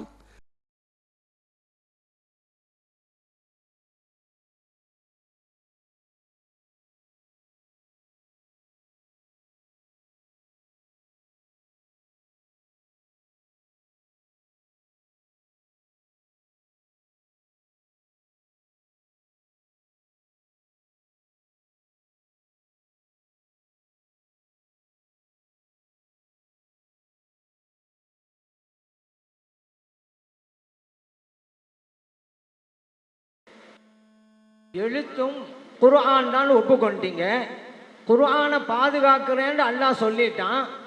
அப்படியானால் எழுத்துல பிழை இல்லைன்னு தானே சொல்லனே. இல்லை என்றால் இறைவனுடைய கூற்று பொய்யாகுமே. உங்கள் பதில் என்ன? ஒரு தடவை இல்லை, பல தடவை கேட்டோம், பதில் இல்லை. ஏன்? அதே போல பாருங்க, ஐக்கத்து லைக்கத்து கூட எப்படி இருக்கோ அப்படித்தான். ஏங்க, அது மதியனுங்கிற ஊருக்கு பக்கத்தில் இருக்கக்கூடிய ஒரு ஊருடைய பெயரு. லைக்கத்தா ஐக்கத்தாங்கிறத கித்தாப்பா தெரிஞ்சுக்கிறேன்னு ஏட்டி சுரக்காவா அல்ல கித்தான் இருக்குது அப்படியா பேசுறது? அந்த இடத்தின் பெயர் என்னென்னு அறிந்து கொள்ள வேண்டாமா? ஏட்டி சுரக்காயா? கறிக்கு உதவாதுங்க. அடுத்து 7 முறைகள்னு ஒன்று இருக்குதுல்ல, நம்ம சொன்னோம்ல புகாரில் இருக்குன்னு சொல்லி. அது 7 முறைகளா? அது என்ன? அதுக்கு என்னங்கிறீங்க? அதான் புகாரில் இருக்கிறது, முஸ்லிமில் இருக்கிறது. நபி நாம் ஸல்லல்லாஹு அலைஹி வஸல்லம் சொல்லி தந்திருக்கிறார், இப்படியான இருக்கிறது. இதை நீங்கள் மறுத்தால் ஹதீஸை மறுக்கிறீர்கள். அது ஒன்றும் பெரிதல்லவே, எத்தனை மறுச்சுட்டு தானே இருக்கிறீங்க. அதே போல பாருங்க, இதான் இவங்க தண்ணீர் என்று இருக்கிறதே. நான் கேட்கிறேன், ஜிப்ரீல் அலைஹிஸ்ஸலாம் ஊதுனாங்கல்ல, அப்படியானா என்ன? அங்க என்ன தண்ணீண்டா இருக்குது? கற்பனைங்கிற வார்த்தை இருந்தும் கூட இப்படிங்க சொல்லுகிறீர்கள் என்றால் என்ன புரிந்து கொண்டீர்கள்? இதுல வேற நீங்க முன்னாலையும் படிக்கணும் பின்னாலையும் படிக்கணும், அதுதான் நேர்மை என்றீர்களே. அந்த நேர்மை என்னானது? ஏன் நீங்க ஆரம்பத்திலிருந்தே படிக்கல? நேற்று கேட்டதுக்கும் படிக்கல, குசூசிக்கும் கேட்டதுக்கும் படிக்கல, அது அல்லாம அபியஜித் பிஸ்தாமி ரஹ்மத்துல்லாஹி அதை கேட்டு நீங்க படிக்கல. பேப்பரை தந்துட்டீங்க, படிக்கவும் சொன்னோமே, அதையே செய்யல. அதுக்கும் இது இதுவரைக்கும் பதிலே இல்லை. நுஞ்சிய வச்சுமாவது நம்ம தப்பிச்செல்லாமான்னு நினைச்சாங்க, ஆனால் முடியவில்லை என்பதுதான் என்னுடைய முடிவாகுங்கிறதை நான் தெரிந்து கொள்கிறேன். அப்படிலாம் அங்க கூடாது. அதே போல அத்தாயினா ரசூலா, இது வரைக்கும் அத்தாயினா ரசூலான்னு நீங்க ஓதுறீங்க, ஆனா அதே நேரத்தில் ஒளி வடிவு பாதுகாக்கப்பட்டிருக்குன்னு சொல்றீங்க, ஆனா அலிஃபு போட்ட பிழை என்றும் சொல்றீங்க. அப்படியானால் உங்க கருத்துல ஒளி வடிவமும் பாதுகாக்கப்படவில்லை என்றல்லவா ஆகிறது என்று கேட்டோமே, அதற்கு ஏன் வாயே திறக்கல நீங்க? அது மட்டுமா, அந்த இவர் இப்னு குத்தைபாவை அடிக்கடி கொண்டு வந்தீங்களே, அவரும் சொல்லிட்டாரு ஓதுவதில் பிழை இருக்கிறது என்று. அப்படியானால் ஒளி வடிவமும் பாதுகாக்கப்படவில்லை என்றுதானே ஆகிறது. இதற்கெல்லாம் உங்களுடைய பதில் என்ன என்று கேட்டோமே, சொன்னீங்களா? நீங்க லாக்கின்னா அந்த அழிவு இருக்கக்கூடாது நீங்க. அப்படியானால் ஹுவ என்றல்லவா வரும், லாக்கின்ன ஹுவ என்றெல்லாம் வரும். இலக்கண பிழையாச்சே. இதுவரைக்கும் குர்ஆனிலே எழுத்து பிழை உண்டு என்று சொல்லி வந்தவர்கள் இப்பொழுது இலக்கண பிழையும் உண்டு என்று சொல்ல வந்து விட்டீர்களா என்று கேட்டோமே, அதற்கு இதுவரைக்கும் பதிலே கிடையாது. நீங்க அலைஹு அப்படித்தான் வாசிக்க வேண்டும், ஹப்ஸ் அப்படி வாசிக்கிறார் என்பது தெரியாததுனால ஆமா அப்படித்தான், அதான் கரெக்ட், அது கடைசியில் ஹப்ஸ் தாங்க அப்படி வாசிக்கிறார், வேற யாருமே வாசிக்கலன்ற உடனே என்ன சொல்லுங்க? நான் கேட்கிறேன், ஒரு கருத்தை இந்த அரங்கத்தில் பதிவு செய்யுங்கன்னு சொன்னல, ஹப்ஸுடைய கிராஅத்து தான் இந்த குர்ஆன் அப்படி என்று சவுதியில் இருக்கக்கூடிய உலமாக்களும் உலகத்தில் இருக்கக்கூடிய மார்க்க அறிஞர்களும் சொல்வது பொய், தவறு என்று இந்த அரங்கத்திலே சொல்லி அந்த கருத்தை பதிவு செய்யுங்க. இதுக்கு நீங்க சொன்னீங்களா? ஆமாங்க, எல்லாரும் இப்படி சொல்றது தவறு தான், ஏன் சொல்லல நீங்க? ஆனா அப்படி சொல்லிட்டா நாளைக்கு இல்ல இது ஹப்ஸுடையதான் அப்படின்னு வந்துட்டா உங்களுக்கு குர்ஆனே இல்லாமல் போய்விடுமே என்கின்ற அச்சத்தினாலா அப்படித்தானே ஆயிரும் உங்களுக்கு. அப்படி ஒரு நிலை வந்தால் குர்ஆனுக்கு எங்க போவீங்க நீங்க என்று சொன்னோமே. ஜிப்ரீல் அலைஹிஸ்ஸலாம் அவர்கள் இறங்குவார்களா என்றும் கேட்டோமே, அதுக்கு ஏதாவது நீங்க பதில் சொன்னீங்களா? சமூதவுக்கு நாங்க சட்டத்தை சொன்னோம், இப்படிப்பட்ட கைர முன்சரிவாம் ஆக்குவதுங்கிறது இஅராபுல் குர்ஆன்ங்கிற அந்த கிதாபில் எழுதியிருக்கிறேன்னு சொன்னா பதில் சொல்லல நீங்க. கிதாப் பேரை சொல்லி கூட நாங்கள் சொன்னோமே. அதே போல ஹப்ஸ் ரலியல்லாஹு அன்ஹு அவர்கள் சம்பந்தமாக நீங்க அப்படி சொல்லி இருக்கிறாங்க, இப்படி குறையாக சொன்னீங்களே. ஆனா அஹ்மது இப்னு ஹம்பல் ரஹ்மத்துல்லாஹி அலைஹி சாலிஹ்னு சொல்லிருக்காங்க, அதையே நீங்க பார்க்கல. மற்றவர்கள் சிகத்து நம்பிக்கைன்னு சொன்னாங்க, அதையும் பார்க்கல. அவர்களை பார்த்தாலே புண்ணியம் கிடைக்கும் என்று சொன்னவர்கள் எல்லாம் நீங்கள் எடுத்து தந்த பேப்பரிலே தானே இருந்தது, அதையெல்லாம் ஏன் படிக்கவில்லை என்று கேட்டோமே, அதுக்கு ஏன் பதில் இல்லை? அப்ப ஹப்ஸை குறைபடுத்துவது என்பதானே உங்கள் நோக்கம்? இல்லை, ஹப்ஸை பற்றி விவரிப்பது என்றால் ஆரம்பத்தில் படித்து நீங்கள் சொல்லி இருக்கலாமே, அது ஏன் செய்யவில்லை? அதற்காகத்தானே இரட்டடிப்பு என்று நாங்கள் சொன்னோம். இதற்கு ஏதாவது நீங்க பதில் சொன்னீர்களா? அதே போல பாக்கில்லானியா இருக்கட்டும், ஆயிஷா ரலியல்லாஹு அன்ஹா இருக்கட்டும், யார் சொன்னாலும் என்ன, அவங்கெல்லாம் தவறு என்று சொன்னதுக்கு விளக்கமே சிறந்த கிராஅத்தை விட்டு விட்டார்கள் என்பதுதான். இதை நானா சொன்னேன்? உலூமுல் குர்ஆன்ல மிகப்பெரிய பிரசித்தம் பெற்ற இமாம் சுயூத்தி ரஹ்மத்துல்லாஹி அவர்கள் இத்துகானில் எழுதியிருக்கிறார்கள் என்று கூட நான் சுட்டி காட்டினேனே, அதுக்குமா நீங்க பதில் சொல்லல? ஏன் பதில் சொல்லல? இன்னொன்னு என்ன தெரியுமா, உங்களுக்கு வந்த குர்ஆன் மகன் வாப்பா, அப்புறம் மகன் வாப்பா, இதுவா? ஒரு ஹதீஸுக்கு கூட இப்படி இருந்தால் அதை ஏற்றுக்கொள்ள மாட்டோமே, ஒரு குர்ஆனுக்கு இப்படி இருந்தால் போதுமா? அப்படியானால் ஹதீஸை விட குர்ஆன் தரம் வாய்ந்ததா? ஒரு மகன் அழிச்சாரு, வாப்பா அழிச்சாரு, இப்படி ஒரு ஹதீஸ் வந்து ஒப்புன்றீங்களா? நீங்க ஹதீஸுக்கு இப்படி இல்லை என்றால் குர்ஆனுக்கு எப்படிங்க? ஆனா நீங்க அப்படிதான் சொன்னீங்க. அப்படி எப்படி வந்திருக்கு? இன்னொன்னு முரம்புறீங்க. முத்தவாத்திர் எல்லாம் சொல்றாங்க அதனாலதான் அப்படின்னு. எல்லாம் தானே சொல்றாங்க, அப்சலுடைய கிராத் அதையும் ஒப்புக்கொள்ள மாட்டீங்க. அப்ப ஒன்றிலே முத்தவாத்திர் ஒப்புக்கொள்வோங்கிறீங்க, இன்னொருல முத்தவாத்திரா இருந்தால் ஏற்றுக்கொள்ள மாட்டேங்கிறீங்க. என்னதான் முரண்பாடு? உங்களுக்கு நீங்களே முரண்படுகிறீர்களா என்றெல்லாம் கேட்டோமே. இதுக்கு பதில் சொன்னீங்களா? அபு அம்ரு ஹாதானி என்று பிழையாழ்தப்பட்டிருக்குன்னு சொல்லுகிறார் சொன்னதுனால தான் கேட்டோம். ஹாதைனிங்கிறதா முன்ன ஹாதானி நாங்க அப்படியான அழிவே இல்லையே அதுல. அப்படி இருக்கும் போது பிழையாழ்தப்பட்டிருக்குன்னு சொல்ல எப்படி எடுக்கிறது? ஆயிஷா சித்திகா ரலியல்லாஹு அன்ஹா அதே போல அவங்களும் சொன்னாங்களே இன்ன ஹாதானி என்று, அழிவே அதுல இல்லையே. அப்படியானால் அவர்கள் சொல்ல எப்படி ஏற்றுக்கொள்வது என்றெல்லாம் நான் கேட்டேனே. அதே போல உங்களுடைய மொழியாக்கத்தில் இருக்கக்கூடிய கருத்து காதியானிகளுக்கல்லவா உறுதுணை செய்கிறது என்று கேட்டேனே. அதுக்கு பதில் சொன்னீங்களா? அது அங்க போய் படிக்கணும் அப்படி நீங்க விவாதம் நடந்தது. நீங்க சென்னையில நாங்கள் தெளிவுபடுத்தி விட்டோம். நீங்க அந்த விவாதத்திலே கலாலா என்பதற்கு என்ன அர்த்தம்ங்கிறதை இப்பொழுது பதிப்பிலே தானே போட்டுக்கிறீங்க. என்ன உண்மையான விளக்கம்ங்கிறத அதுவே அந்த விவாதத்தில் என்ன நிலைமைங்கிறத புரிஞ்சு போச்சே. அது மட்டுமா 19 மட்டும் போட்டீங்க. ஆனா 21 பிழைகள் உங்களுடைய தர்ஜமால இருக்கிற சுட்டி காட்டிவிட்டு 19 மட்டும் பட்டியலிட்டீர்களே. 19க்கும் உங்களுக்கும் என்ன தொடர்பு என்று கேட்டோமே. அதுக்கு பதில் சொன்னீங்களா? இப்படி எத்தனையோ விவரங்களுக்கு நாங்கள் கேட்டுக்கொண்டே இருந்தோம். நீங்க சொல்லல. பிஸ்மில்லாஹிர் ரஹ்மானிர் ரஹீம் என்று முழுமையாகத்தானே நபி நாம் ஸல்லல்லாஹு அலைஹி வஸல்லம் எழுதினார்கள். அதையே நீங்கள் பின்பற்றுவதில்லை. கூடுமா கூடாதா என்பதல்ல, எப்படி நபிகளாருடைய வழிகாட்டுதல் அப்படித்தானே போக வேண்டும் என்று நாங்கள் சொன்னோமே. அதற்கு ஏதாவது நீங்கள் பதில் கொடுத்தீர்களா? இல்லையே. இப்படி எதுவாக நீங்கள் பார்த்தாலும் கூட இந்த பரிந்துரையை தா என்று சொல்வது பிழை என்று சொன்னீர்களே. இறைவன்கிட்ட கேட்காம வேற யார்கிட்ட கேட்கிறது என்று நாங்கள் கேட்டோமே. அதற்கு நீங்கள் ஏதாவது பதில் உரைத்தீர்களா? இன்னொன்னு, நீங்க என்ன ஆச்சரியமாக இருக்குது ஆச்சரியமாக இருக்குதுன்னு சொன்னீங்க. உண்மையிலேயே ஆச்சரியமா தான் இருக்குது. நீங்க மூல நூலுக்கு விளக்கம் கொடுத்துட்டீங்களே. அந்த கிதாபுடைய பெயருடைய தொடக்கமே தப்சீர் தான் வருது. தப்சீர் என்று ஆரம்பிக்கிற கிதாபை நீங்க தந்துட்டு இது ஹதீஸ் நூல் தான் நீங்க சொன்னீங்களே, அது சரியா? அந்த கிதாபுடைய ஆரம்பமே தப்சீர் அப்படித்தானே இருக்கிறது. இப்படி எதை வேண்டுமானாலும் சொல்லலாம் என்பதல்ல, எதை சொல்ல வேண்டுமோ அதைத்தான் சொல்ல வேண்டும். 100க்கு 100 குர்ஆனிலே எந்த விதமான எழுத்து பிழையும் இல்லை என்பதுதான் எங்களுடைய முடிவு. அஸ்ஸலாமு அலைக்கும் வரஹ்மத்துல்லாஹி வபரகாத்துஹு.